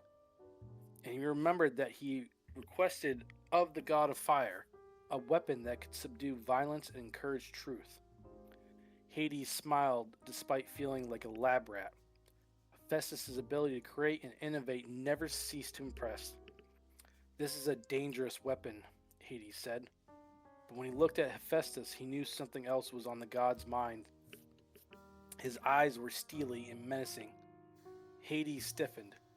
He knew this look. He had seen it in the eyes of every mortal and immortal who had wished death upon him. Have you fucked my wife? The question did not match Hephaestus' cool composure or dispassionate tone. But Hades recognized himself in the god of fire and knew that beneath his calm exterior, he was raging inside. No.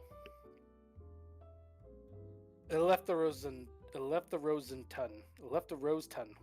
Wow, okay. Hephaestus said, turning his scarred back to Hades. Turning his scarred back to Hades as he was released from the restraints, the chains returning to the black box. Hades rubbed his wrists as the full weight of Hephaestus' question settled upon him. He had thought Hades was sleeping with Aphrodite. Aphrodite or Aphrodite? Aphrodite. Aphrodite. I've been saying it wrong the whole time. I know, but... And he had believed it so thoroughly, he felt he needed magic to get the truth. Hades scooped up the box and straightened, staring at Hephaestus' back. Why ask me about Aphrodite? He could not help the frustration in his voice. He knew why Hephaestus had asked, because despite his feigned indifference, he cared about his wife, and who she chose to sleep with. He loved her, and yet he chose to be miserable, chose to be passive. Have I not revealed enough of my shame? Hephaestus asked. It is not shameful to love your wife. Hephaestus said nothing. If you feared her infidelity, why did you release her from the bonds of marriage to begin with? The god tensed. Clearly, he did not know what Aphrodite had shared with him. That on the eve of his marriage to the goddess of love, Hephaestus had released her from all obligations of that marriage. She was forced to marry me, Hephaestus said, as if that explained everything. Though it was true, Zeus had arranged their marriage to keep peace among those who wanted Aphrodite for a wife. You didn't have to agree, Hades said. Hephaestus' muscle rippled, and the god of the dead knew he had angered him. Yet when he spoke, his voice was calm, void of emotion. Who am I to reject a gift from Zeus? It was a simple comment, but it spoke volumes about how Hephaestus viewed himself, unworthy of happiness, of favor, of love. Hades sighed. In truth, it was not his place to get involved in Hephaestus and Aphrodite's relationship. He had enough to worry about as if it was with the fates, Sisyphus and Persephone. Thank you, Hephaestus, Hades said, lifting the box, for your time. He teleported from the cavernous lab, appearing in the sky over the ocean, and let himself fall through the billowing clouds. Hades landed on Earth, on the island of Atlantis. The impact shook the ground and marred the marble of at his feet. Around him, Poseidon's people, mortals who called themselves Atlanteans, screamed. It took seconds for his brother to appear, bare-chested and wearing a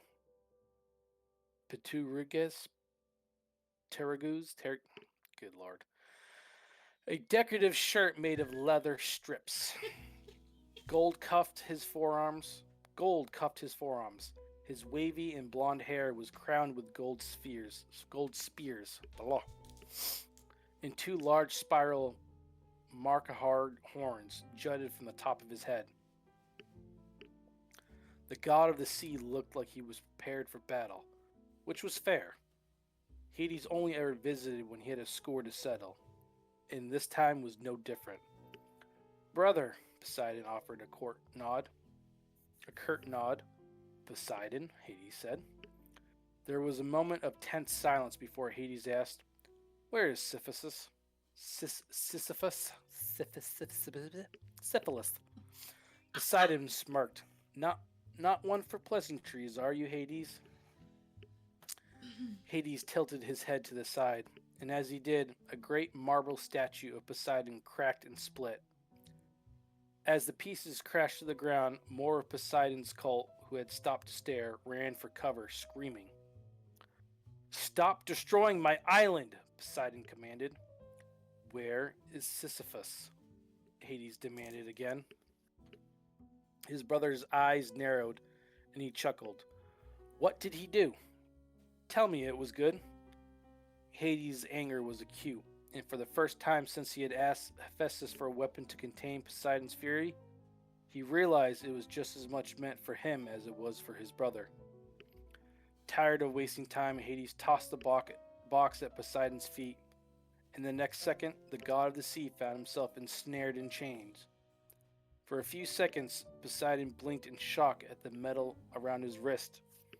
He pulled at them, trying to snap them with his strength, muscles bulging, veins popping, but no matter how hard he tried, they remained. "What the fuck, Hades?" he snarled. "Tell me where Sisyphus is hiding." Hades' voice was brutal and rough. "I don't know where your fucking mortal is," Poseidon spat. "Release me!" Hades could sense Poseidon's power rising with his rage. The sea around the island churned violently, lapping at the edges of the landmass. Hades only hoped he could get the answers he was looking for before his brother's violence was unleashed. Poseidon would not grieve the loss of his people if it meant revenge against him. "Careful, brother," Your rage may add worshippers to my realm. It was the one thing he could say that would at least give Poseidon pause. The god glared, his chest rising and falling with his anger, but Hades felt his magic ebb. Given his frustration, Hades had forgotten that the chains drew truth from their captor, which meant that Poseidon truly did not know where Sisyphus was. He needed to ask a different question. How do you know Sisyphus de Ephyria? Hades asked. Poseidon roared, clearly trying to fight the words the magic pulled from his throat. He saved my granddaughters from Zeus. Ah, now they were getting somewhere. And did you reward him? Yes, Poseidon hissed. Did you grant him favor? No. What did you grant him? A spindle. A spindle. A relic, just as Hades suspected. It explained how Sisyphus had been able to steal lives from another mortal. You gave a mortal a fucking spindle? Hades snarled. Why? For the first time since Hades had begun interrogating Poseidon, he seemed to speak with ease as he said, To fuck with you, Hades. Why else? It was a petty reason, but a very Poseidon reason, nonetheless. I tell you what, though.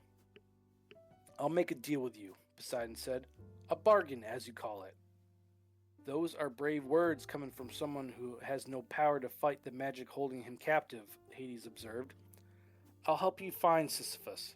Hell, I'll lure him here myself if Hades waited, hating how slow Poseidon spoke, how much time he wasted. If you release my monsters from Tartarus, no. Hades did not even need to think. He would not relinquish any of the creatures who lived in the depths of Tartarus. They did not have a place in the modern world and definitely did not have a place in Poseidon's hands. The ground began to quake, and the ocean rose up on all sides of the island, welling in the cracks Hades had created in Poseidon's marble. He had pushed too hard. Hades cast his magic like a net, enveloping the landmass in shadow to keep his brother at bay. You lost your monsters because you tried to overthrow Zeus, Hades said, through gritted teeth. Poseidon's magic was heavy, and he felt like he was being buried alive as it battled against his wall of shadow. Now you are angry because there were consequences for your actions. How childish. The disgust Hades felt for his brother in the moment fueled the strength of his magic, though. Poseidon's display was not surprising. His life had been a sequence of childish outbursts that had dire consequences for those involved. You claim to be a king and yet follow the rule of Zeus, Poseidon spat. I follow my own rule, Hades said. It just doesn't align with your will. Hades didn't often agree with Zeus, but at least the god of the sky believed in the existence of a free society. He believed that all gods had their role in the world and that they should keep order within their specialty and nothing more. Poseidon was not of the same mind, and if he could rule supreme, he would. The problem was he had two equally powerful brothers who could, and would, and had, stopped him. Hades closed his eyes and reached into the darkness, into the part of himself that had been born to war and chaos and destruction, to the part of himself that was desperate for control and order and power. He drew upon that desperation, that will, that strength, coaxing it to the surface until the power that welled deep in his chest exploded in a stream of shadow. It tore through Poseidon and his wall of water, and the god went to his knees, the ground shaking beneath him. The two gods breathed hard and glared at each other, and as the water settled around them, Hades spoke, I have saved your people and your island. I am due a favor. There was a chance Poseidon would not agree, that he would go to the same dark place Hades had to retrieve power. But Hades hoped the god of the sea would realize what was at stake, more than just monsters. If he fought, it would mean the end of Atlantis, his people, and perhaps his freedom. Zeus had taken that before. Nothing would stop him from doing it again. Think, Poseidon. Do you really want your empire to end over this mortal? He could see the indecision warring in Poseidon's eyes. At this point, it wasn't about a mortal anymore. It was about Hades and the fact that he had challenged and overpowered Poseidon from his own people. Poseidon, a musical feminine voice called the god's name. Hades' gaze shifted to Amphitrite.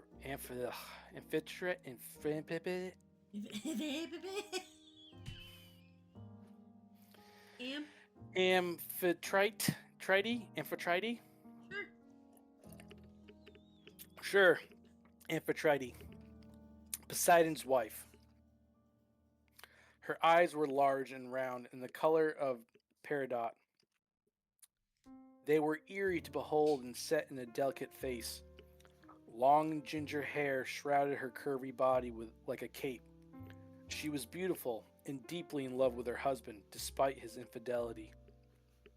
In her presence, Poseidon's anger evaporated, and his body slumped.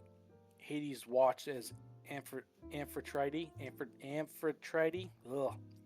hurried to him, and the god of the sea grasped her, chains rattling as he did. They held one another close before pulling apart and staring to each other's eyes. Something passed between them, a wordless communication born from years of partnership. After a moment, Poseidon looked at Hades. A favor, then, he agreed. You will help me capture Sisyphus, Hades said, since you are responsible for this blight upon the world. It was like asking for Poseidon's help, and Hades hated it. But it was probably the easiest way to get Sisyphus off the streets and Spindle out of circulation.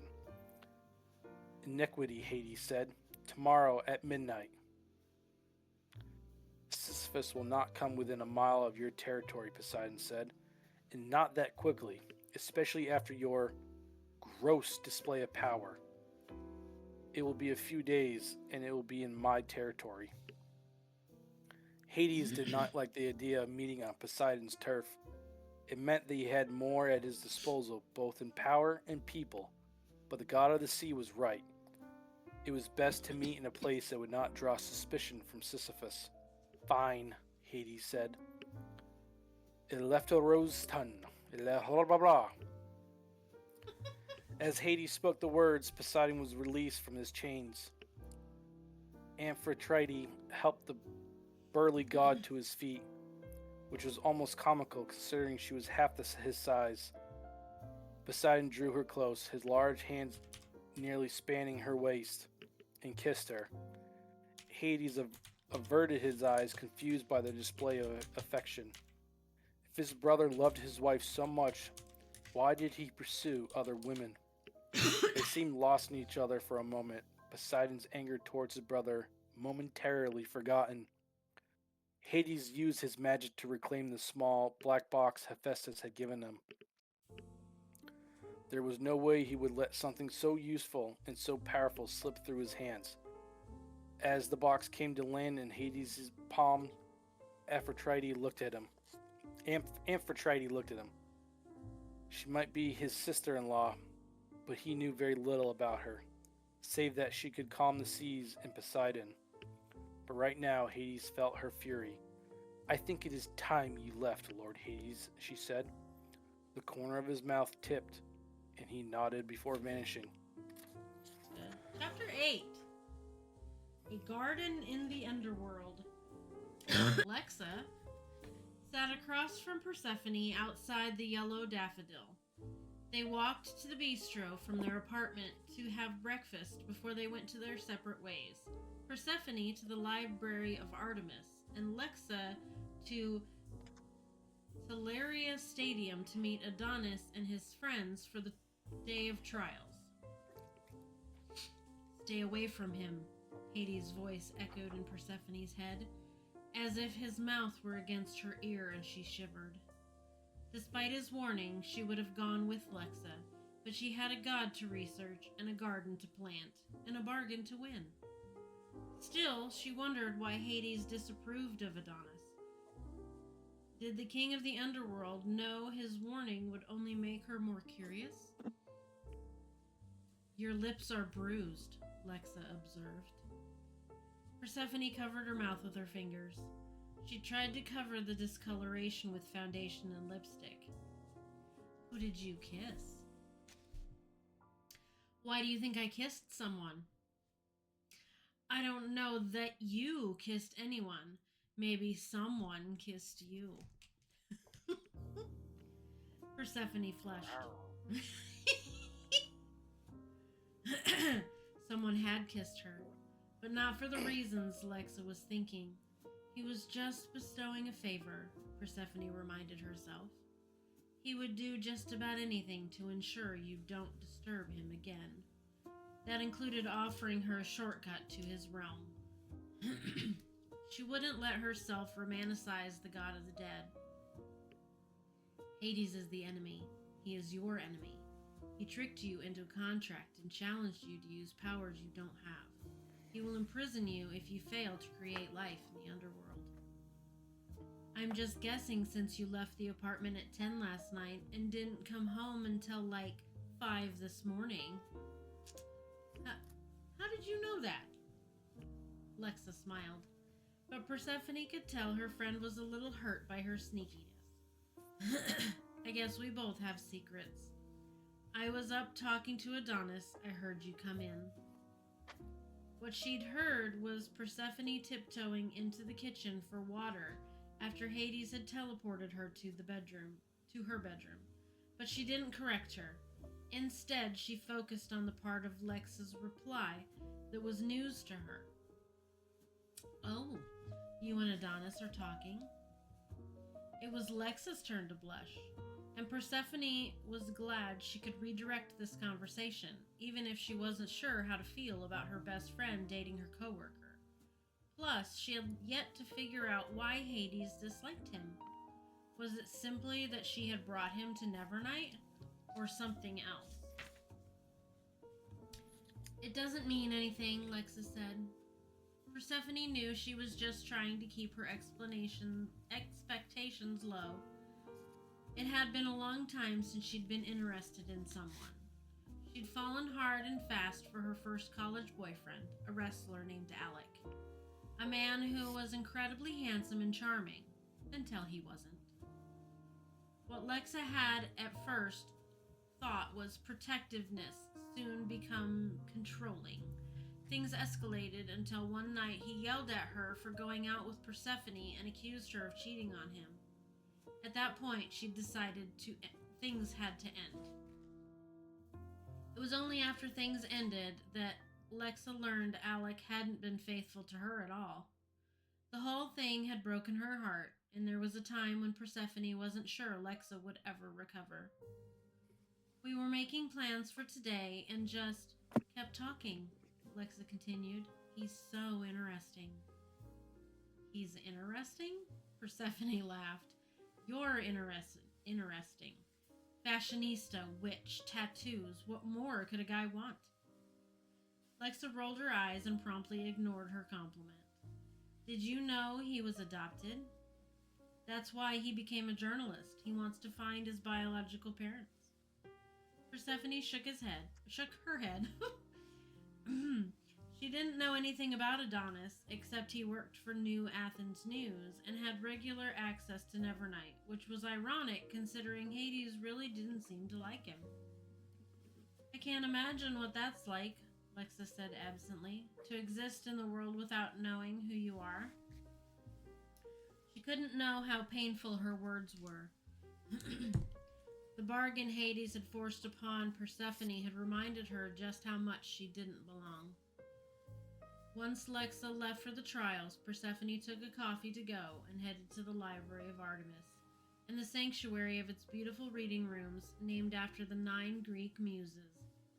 Persephone liked all of them, but she'd always been drawn to the Melpomene? Sure. Sure. Room. which she entered now. She wasn't sure why it was named after the Muse of Tragedy, except that the statue of the goddess stood at the center of the oval room. Light streamed through the glass ceiling, pouring over several long tables and study areas. She'd come here in search of a book, and while she looked, she trailed her fingers over leather binding and gold lettering. Finally, she found what she was looking for: the divine powers and symbols. She carried the volume to one of the tables and sat down to open it, turning the pages until she found his name in bold letters across the top of one. Hades, god of the underworld. Seeing his name made her heart race. The entry included a sketch of the god's profile, which Persephone traced with the tips of her fingers. No one would recognize him in person from this picture because it was too dark, but she could see familiar features. The arch of his nose, the set of his jaw, the strands of his long hair falling to his shoulders. Her eyes dropped to the information written on the rest of the page, which detailed how Hades became the god of the underworld after the defeat of the Titans. He and his two younger brothers drew lots. Hades was given the underworld, Poseidon the sea, and Zeus the skies, each with equal access over the earth. She often forgot that the three gods had equal powers over the earth, mostly because Hades and Poseidon didn't often venture outside their own realms. Zeus's descent to the mortal world had been a reminder, and Hades and Poseidon were not going to stand by while their brother took control of a realm they had access to.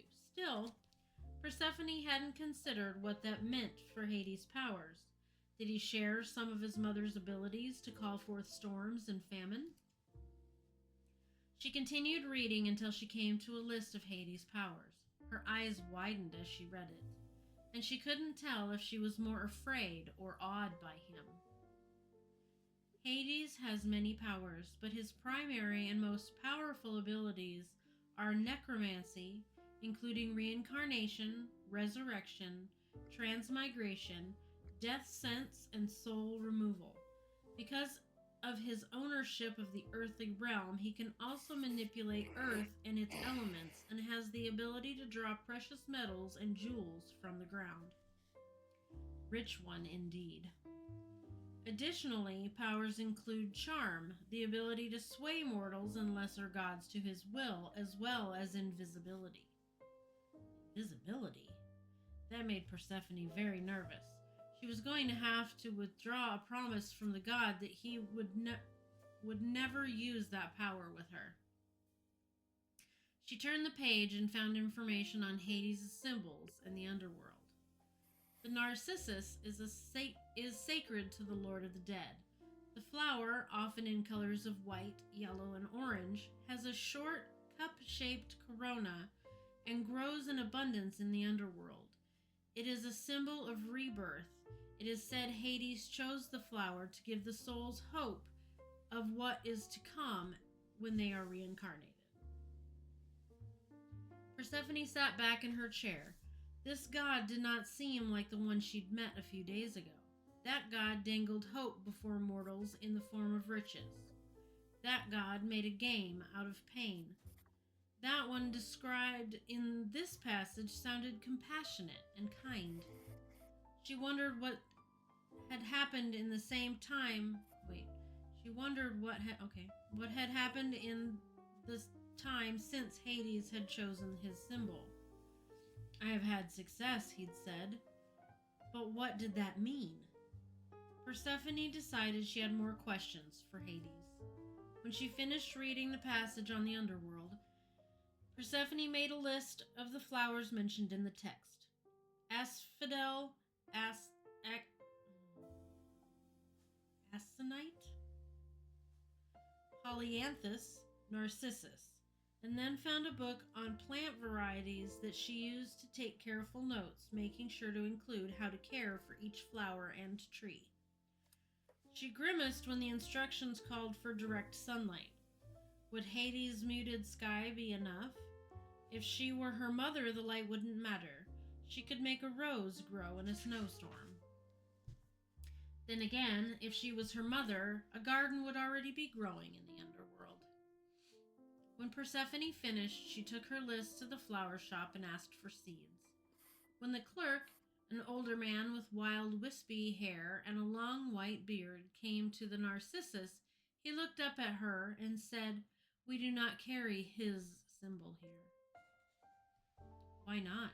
she asked, more curious than anything. "My dear, few invoke the name of the king of the dead, and when they do, they turn their heads." "It sounds like you have no wish to exist happily in the underworld," she said.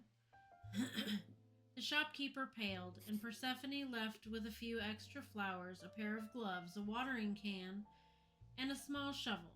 She hoped the gloves would keep her touch from killing the seeds before she got them into the ground. After she left the shop, she traveled straight to Nevernight for the third day in a row. It was early enough that no one was waiting outside to get into the club. As she approached, the doors opened, and once she was inside, she took a deep breath and snapped her fingers like Hades had shown her. The world shifted around her, and she found herself in the underworld in the same spot where Hades had kissed her.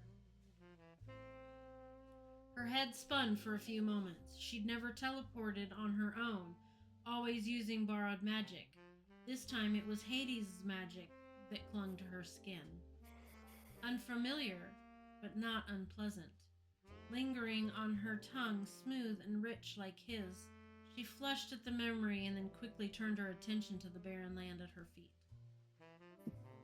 She decided she would start near the wall and plant the aconite first, the tallest flower, which would bloom purple. Then she moved on to the asphodel, which would bloom white. The polyanthus was next and would grow in clusters of red. Once she had a plan, she lowered her knees to start to dig. She settled the first seed in the ground and covered it with thin soil. One down, several more to go. Persephone worked until her arms and knees hurt. Perspiration beaded across her forehead, and she wiped it away with the back of her hand. When she finished, she sat back on her heels and surveyed her work.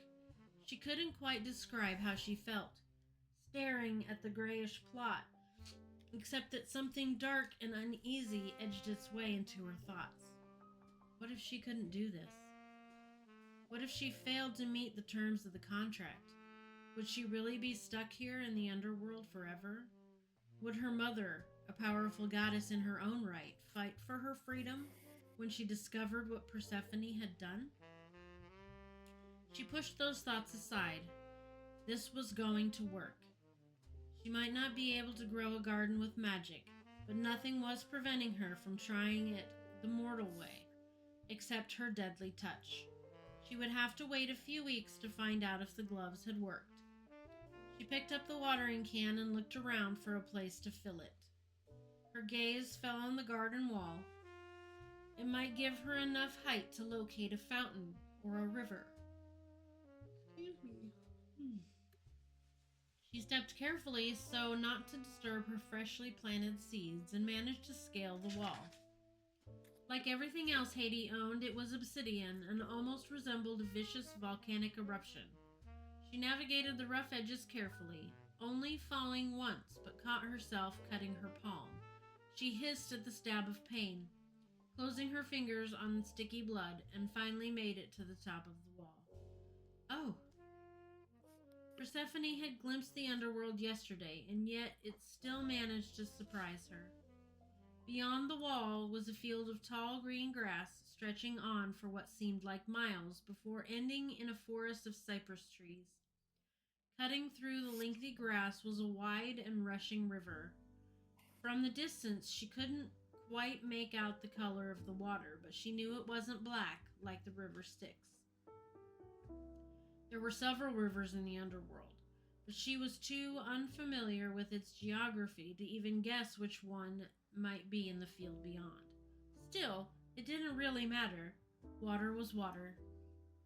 Persephone climbed down the wall and started across the field, watering can in hand. The tall grass scraped across her bare arms and legs. Mingled with the grass were strange orange flowers she'd never seen before. Now and then, a breeze stirred the air. It smelled like fire. And while it wasn't unpleasant, it was a reminder that though she was surrounded by beauty, she was still in the underworld. As she waded through the grass, she came upon a bright red ball. Strange, Persephone thought. It was larger than a normal ball, almost the size of her head, and as she bent to pick it up, she heard a low growl. When she looked up, a pair of black eyes stared back from the tall grass. She screamed and stumbled backwards, ball in hand. 3 powerful-looking black Dobermans stood before her, sleek coats shining, cropped ears twitching. Then she noticed their gazes were focused on the red ball she held in her hand. Their growls turned into whines the longer she held it.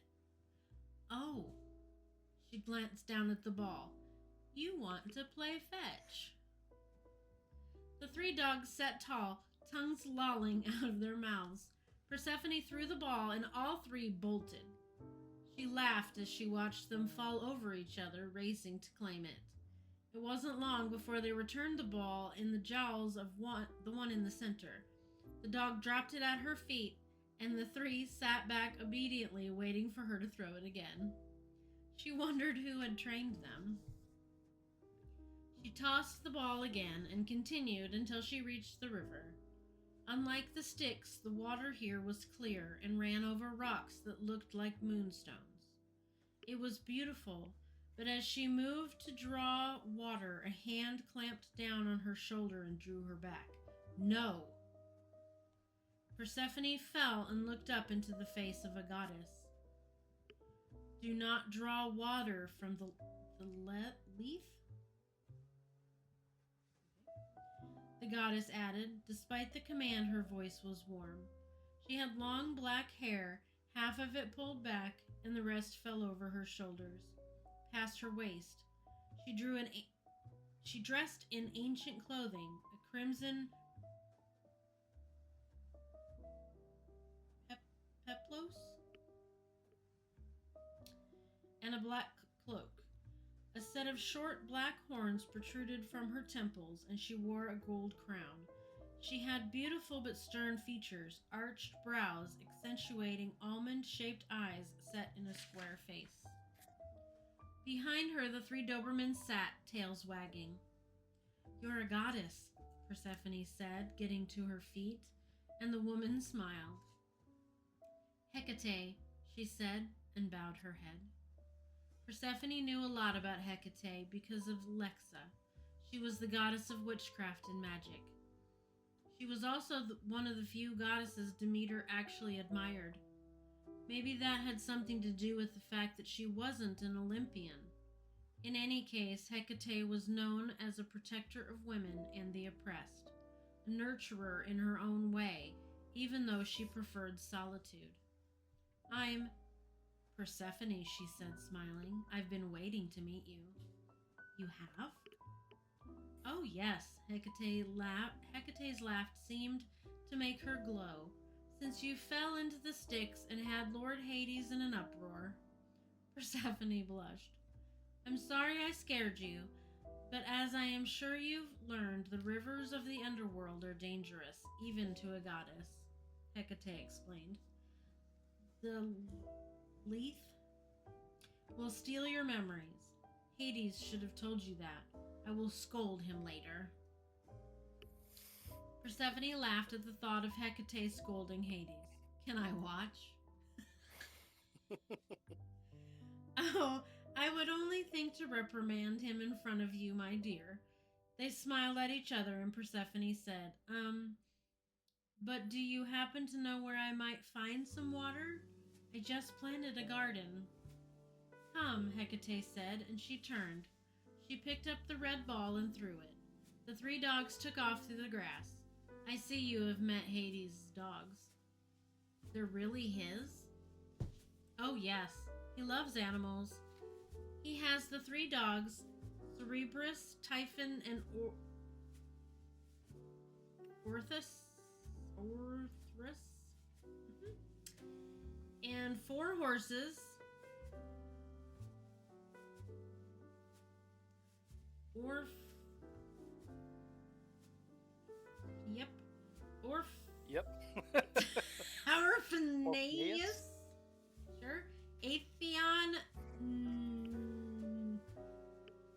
Nictus. And Alistair.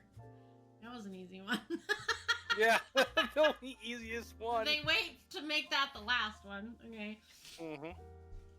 Hecate led Persephone to a fountain buried deep in Hades' garden. As she filled the container, Persephone asked, "Do you live here?" "I live in many places," Hecate replied, "but this is my favorite." "Really?" "Yes," Hecate smiled and looked out at the landscape. "I enjoy it here. The souls and the lost, they are my loves. And Hades is kind enough to have given me a cottage." "It's far more beautiful than I expected," Persephone admitted. "It is to all who come here," Hecate smiled. "Let's water your garden, shall we?" Hecate and Persephone returned to the garden and watered the seeds. Hecate pointed to several of the markers Persephone had used to remember what and where she had planted. "Tell me, what are these plants?" "That one is anemone." Persephone found herself blushing. "Hades wore one in his suit the night I met him." Persephone gathered her tools, and Hecate showed her where to store the items, in a small alcove near the palace. After, Hecate took Persephone on a tour of the grounds. As they passed Hades' obsidian home, she noted a few new things she hadn't before. A stone courtyard attached to the palace and stables. They continued, following a slate path along tall shoots of grass. "Asphodel, I love these," Persephone exclaimed, recognizing the flowers mixed among the grass with their long stems and spikes of white flowers. The farther they walked, the more abundant they became. "Yes, we're close to Asphodel." Hecate held out her hand to stop Persephone from moving too far forward. When she looked down, she stood at the edge of a steep canyon. The asphodel grew right up to the edge of the incline, making the chasm almost impossible to see as they approached. Persephone wasn't sure what she expected from Asphodel, but she guessed she'd always thought of death as a sort of aimless existence, a time when souls occupied space but had no purpose. At the bottom of the canyon, however, there was life. A field of green stretched for miles, flanked by sloping hills in the distance. Several small homes were scattered over the emerald plain, all slightly different, some crafted of wood and others of obsidian brick. Smoke rose from some chimneys, flowers bloomed in window boxes, and warm light illuminated windows. A wide path cut right through the center of the field, crowded with souls and colorful tents. "Are they celebrating something?" Persephone asked. Hecate smiled. "It is market day. Would you like to explore?" "Very much," Persephone said. Hecate took the young goddess's hands and teleported, landing on the ground inside the valley. When Persephone looked up, she could see Hades' palace rising tall toward his muted sky. She realized it was similar to the way Nevernight towered over the mortals in the world above. It was both beautiful and ominous, and Persephone wondered what feelings the sight of their king's tower inspired in these people. The path they followed through Asphodel was lined with lanterns. Souls wandered about, looking as solid as living humans. Now that Persephone was on ground level, she saw that the colorful tents were filled with a variety of goods: apples and oranges, figs and pomegranates. Others held beautifully embroidered scarves and woven baskets. "You look puzzled," Hecate commented. Where does all this stuff come from?" Persephone asked. "It's made by the souls." "Why? Do the dead need this stuff?" "I think you misunderstood what it means to be dead," Hecate said. "Souls still have feelings and perception. It pleases them to live a familiar existence." Lady Hecate, someone called in greeting. Once one of the souls spotted the goddess, others did too, and approached, bowing and grasping her hands. Hecate smiled and touched every one, introducing Persephone as the goddess of spring. At that, the souls seemed confused. We do not know the goddess of spring. Of course they didn't. No one did. Until now. She is the daughter of the goddess of harvest, Hecate explained. She will be spending time with us here in the underworld. Persephone blushed. She felt compelled to offer an explanation, but what was she supposed to say? I entered into a game with your lord and he held me to a contract I must fulfill? She decided staying silent was best. She and Hecate walked for a long while, exploring the market. Souls offered them everything, fine silk and jewels, fresh breads and chocolate. Then a young girl ran up to Persephone with a small white flower and held it out in her pale hand, bright-eyed, looking as alive as ever.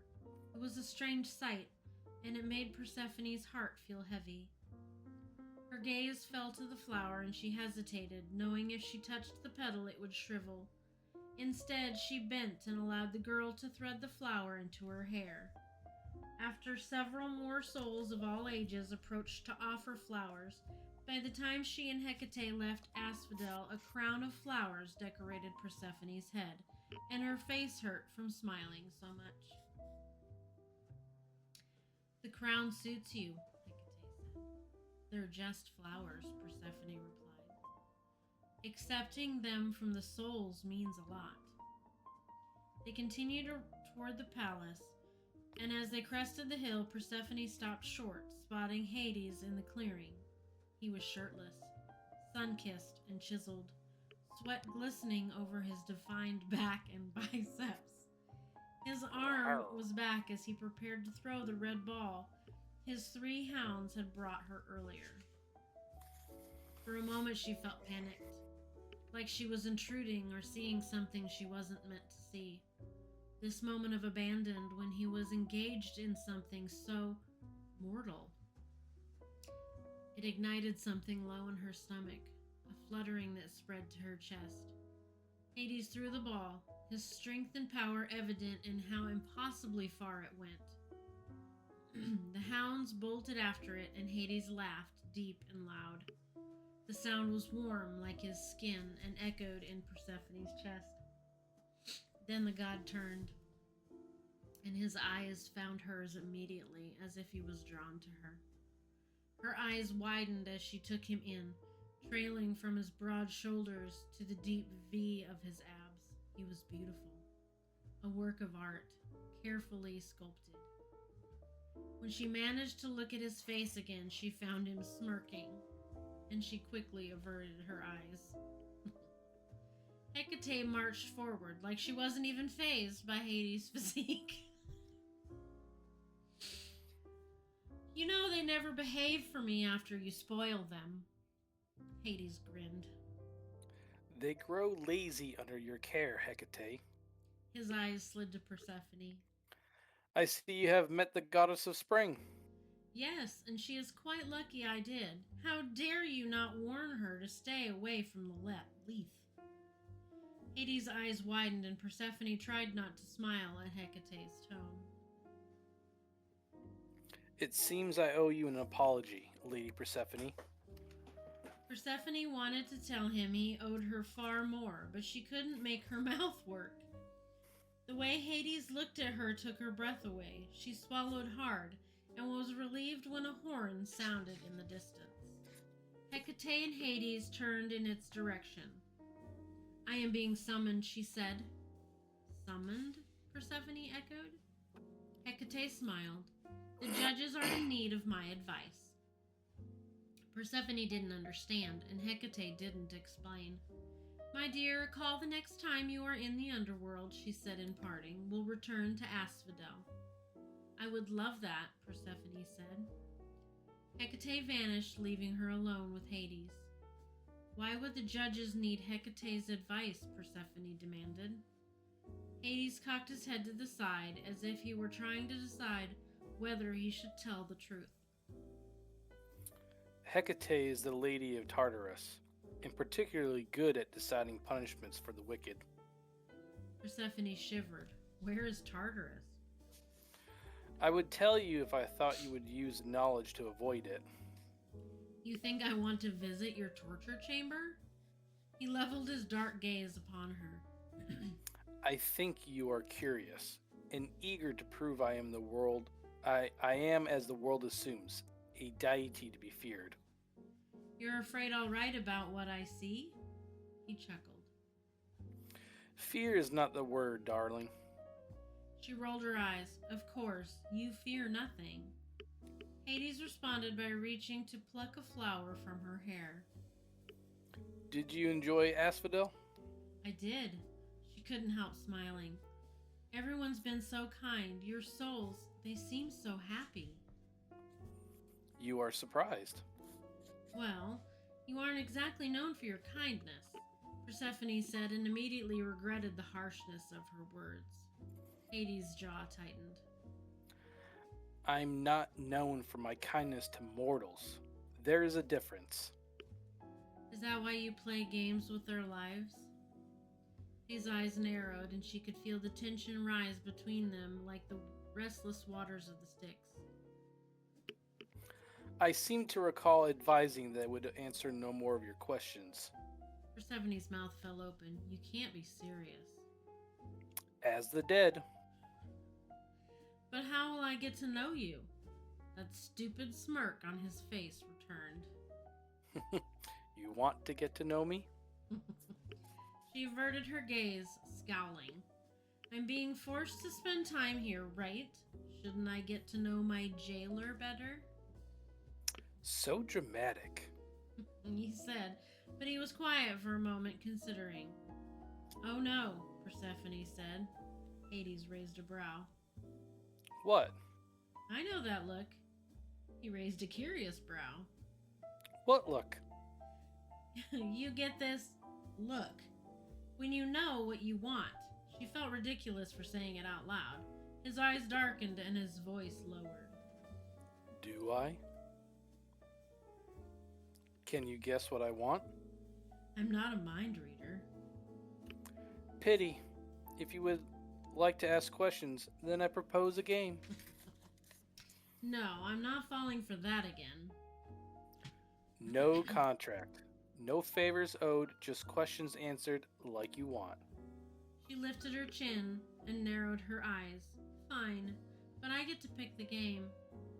He clearly hadn't expected that, and the surprise showed on his face. Then he grinned. Very well, goddess. Chapter 9. Rock, paper, scissors.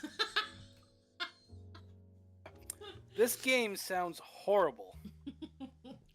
Hades complained, standing in the middle of his study, a beautiful room with floor-to-ceiling windows and a large obsidian fireplace. He likes obsidian. That's all I have to say. Okay? Mm-hmm. He'd found a shirt. It is beautiful. Right. He found a shirt, finally, as they returned to the palace, and Persephone was only glad because his nakedness would have proven a distraction during the game. You're just mad because you haven't played. It sounds simple enough. Rock beats scissors, scissors beat paper, and paper beats rock. How exactly does paper beat rock? Paper... Excuse me. Paper covers rock, Persephone said. Hades frowned at her reasoning, and the goddess shrugged. Why is an ace a wild card? Because it's the rules. Well, it's a rule that paper covers rock, she said. Ready?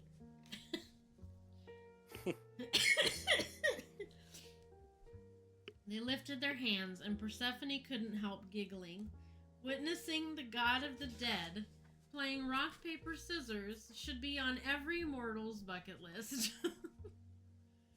Rock, paper, scissors, shoot, they said in unison. Yes, Persephone squealed. Rock beats scissors. She mimicked smashing Hades' scissors with her fist, and the god blinked. Damn, I thought you'd choose paper, Why? because you just sang paper's praises. Only because you asked why paper covers rock. This isn't poker, Hades. It's not about deception. He met her gaze, eyes burning. Isn't it? She looked away, drawing in a breath before she asked, "You said you had successes before with your contracts. Tell me about them." Hades moved to a bar cabinet across the room, poured his drink of choice, whiskey, and took a seat on his black leather sofa. What is there to tell? I have offered many mortals the same contract over the years.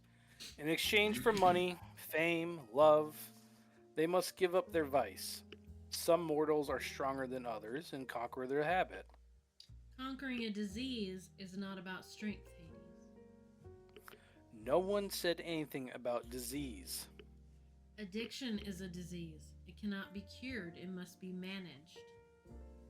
It is managed. How? With more contracts? That is another question. She lifted her hands and they played another round. When she threw rock and he scissors, she didn't celebrate but demanded, "How, Hades?" I do not ask them to give anything up at once. It is a slow process. They played again and this time Hades won. What would you do? What? What would you change to help them? Her mouth fell open a little at his question. First, I wouldn't allow a mortal to gamble their soul away. Second, if you're going to request a bargain, challenge them to go to rehab if they are an addict. And do one better, pay for it. If I had all the money you have, I'd spend it helping people. He studied her for a moment. And if they relapsed? Then what? She asked. Life is hard out there, Hades, and sometimes living it is penance enough. Mortals need hope, not threats of punishment. Silence stretched between them, and then Hades lifted his hands. Another game. This time, when Hades won, he took her wrist and pulled her to him. He laid her palm flat, his fingers brushing the bandage Hecate had helped her tie. What happened? She offered a breathy laugh. It's nothing compared to the bruised ribs. Hades' face hardened and he was quiet. After a moment, he pressed a kiss to her palm, and she felt the healing warmth of his lips seal her skin. It happened so quickly she had no time to pull away. Why does it matter? Why does it bother you so much? She wasn't sure why she was whispering. She guessed it was because this all felt so intimate, the way they sat, facing each other on the couch, leaning so close that she could kiss him. Instead of answering, he placed a hand on the side of her face, and Persephone swallowed thickly. If he kissed her now, she wouldn't be responsible for what happened next. Then the door to Hades' study opened, and Minth entered the room. She wore an electric blue dress that hugged her curves in ways that left little to the imagination, and Persephone was surprised by the shock of jealousy that ricocheted through her. She had a thought that if she were mistress of the underworld, Minth would always wear turtlenecks and knock before she entered any room. The flaming-haired nymph stopped short when she saw Persephone sitting beside Hades, her anger obvious. A smile curled Persephone's lips at the thought that Minth might be jealous too. The god withdrew his hand from her face and asked in an irritated voice, Yes, Minth? "My lord Charon has requested your presence in the throne room. Has he said why? He has caught an intruder." Persephone looked at Hades. An intruder? How? Would they not drown in the Styx? If Charon caught an intruder, it's likely he attempted to sneak into his ferry. Hades stood and held out his hand. Come, you will join me. Persephone took his hand, a move that Minth watched with fire in her eyes before she twisted on her heels and left the study ahead of them. They followed her down the hall and to Hades' cavernous, high-ceilinged throne room. Rounded glass windows let in muted light.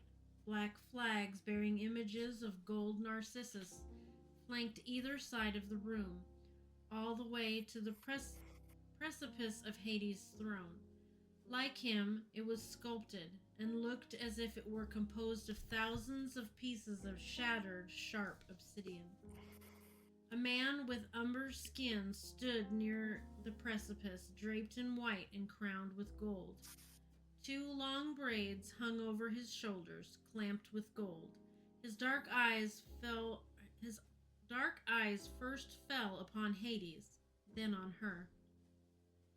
Persephone tested Hades' grip on her hand, but the god only held her tighter, guiding her past the ferryman and up to the steps of his throne. Hades waved his hand, and a smaller throne materialized beside him. Persephone hesitated. You are a goddess. You will sit in a throne. He guided her to be seated and only then released her hand. When he took his place upon his throne, Persephone thought for a moment that he might drop his glamour, but he didn't. Charon, to what do I owe the interruption? You're Charon? Persephone asked the man in white. He looked nothing like the drawings in her ancient Greek textbook that always depicted him as either an old man, a skeleton, or a figure cloaked in black. This version almost resembled a god, beautiful and charming. Charon grinned, and Hades' jaw tightened. I am indeed, my lady. Please call me Persephone, she said. My lady will do. I am growing impatient, Charon. The ferryman bowed his head. Persephone got the sense Charon was amused by Hades' mood. My lord, a man named Orpheus was caught sneaking onto my ferry. He wishes for an audience with you.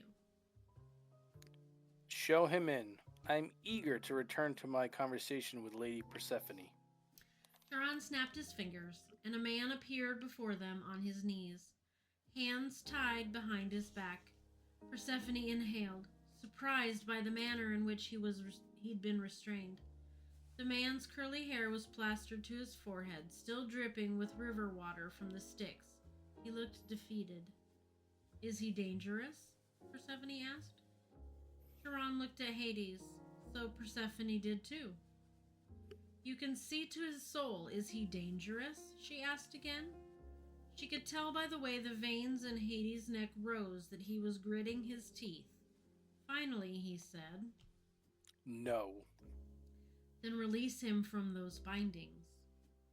Hades' eyes bore into her. Finally, he turned to the man and waved his hand. When the bonds disappeared, he fell forward, hitting the floor. As he climbed to his feet, he looked at Persephone. Thank you, milady. Why have you come to the underworld? Persephone was impressed. The mortal kept Hades' gaze and showed no sign of fear. I have come for my wife. Hades did not respond, and the man continued. I wish to propose a contract, my soul in exchange for hers. I do not trade in souls, mortal. My lord, please. Hades held up his hand, and the man turned his gaze to Persephone, pleading. Do not look upon her for aid, mortal. She cannot help you. Persephone took that as a challenge. Tell me of your wife. She ignored Hades' gaze and focused on Orpheus.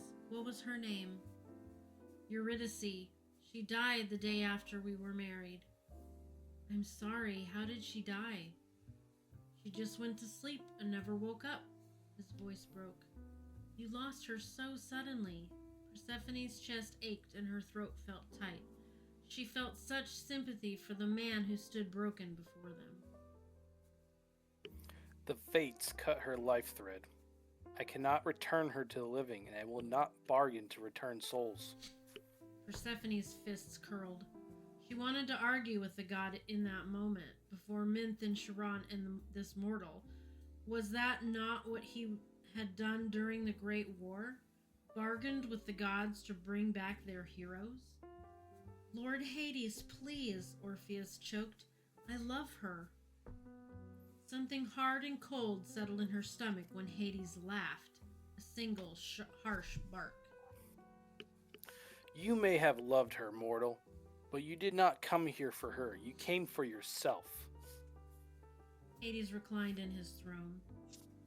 I will not grant your request. Charon. The daemon's name was a command, and with a snap of his wrist, both he and Orpheus were gone. Persephone seethed, refusing to look at Hades. She was surprised when Hades broke the silence.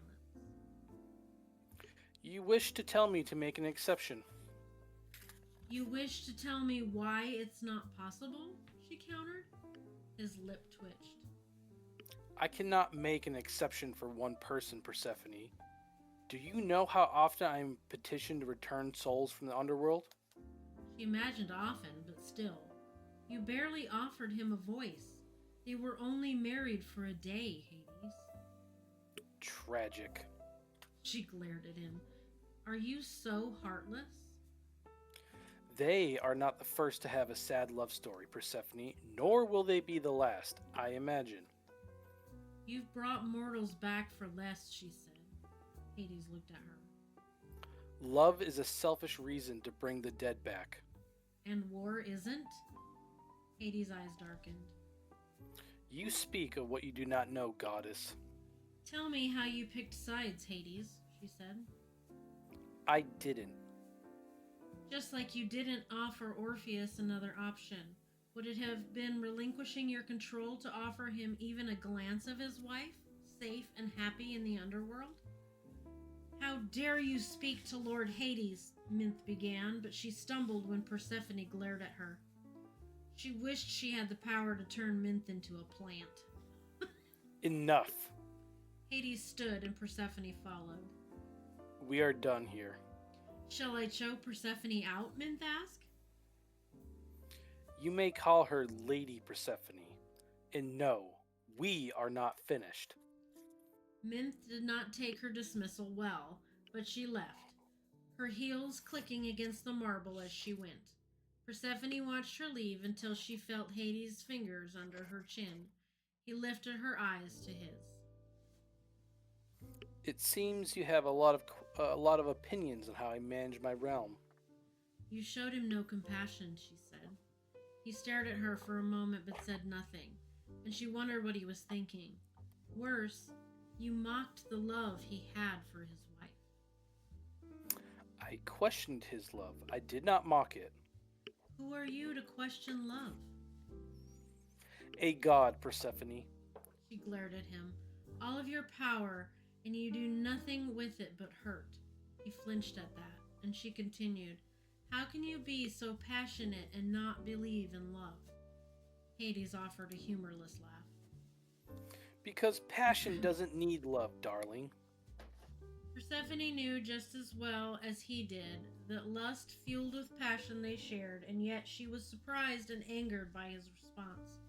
Why? He had not treated her with compassion, and she was a goddess. Perhaps she hoped to see him as moved by Orpheus's plea as she had been. Maybe she had hoped to see a different god in the moment, one who would prove all her assumptions wrong. And yet it only confirmed them. You are a ruthless god, she said, and snapped her fingers, leaving Hades alone in his throne room. All right, everybody. We definitely appreciate you guys hanging out and listening, lurking, whatever. We're just glad to have you here. Hopefully you will come back next Saturday for the next few hours of reading and have as much fun as we are.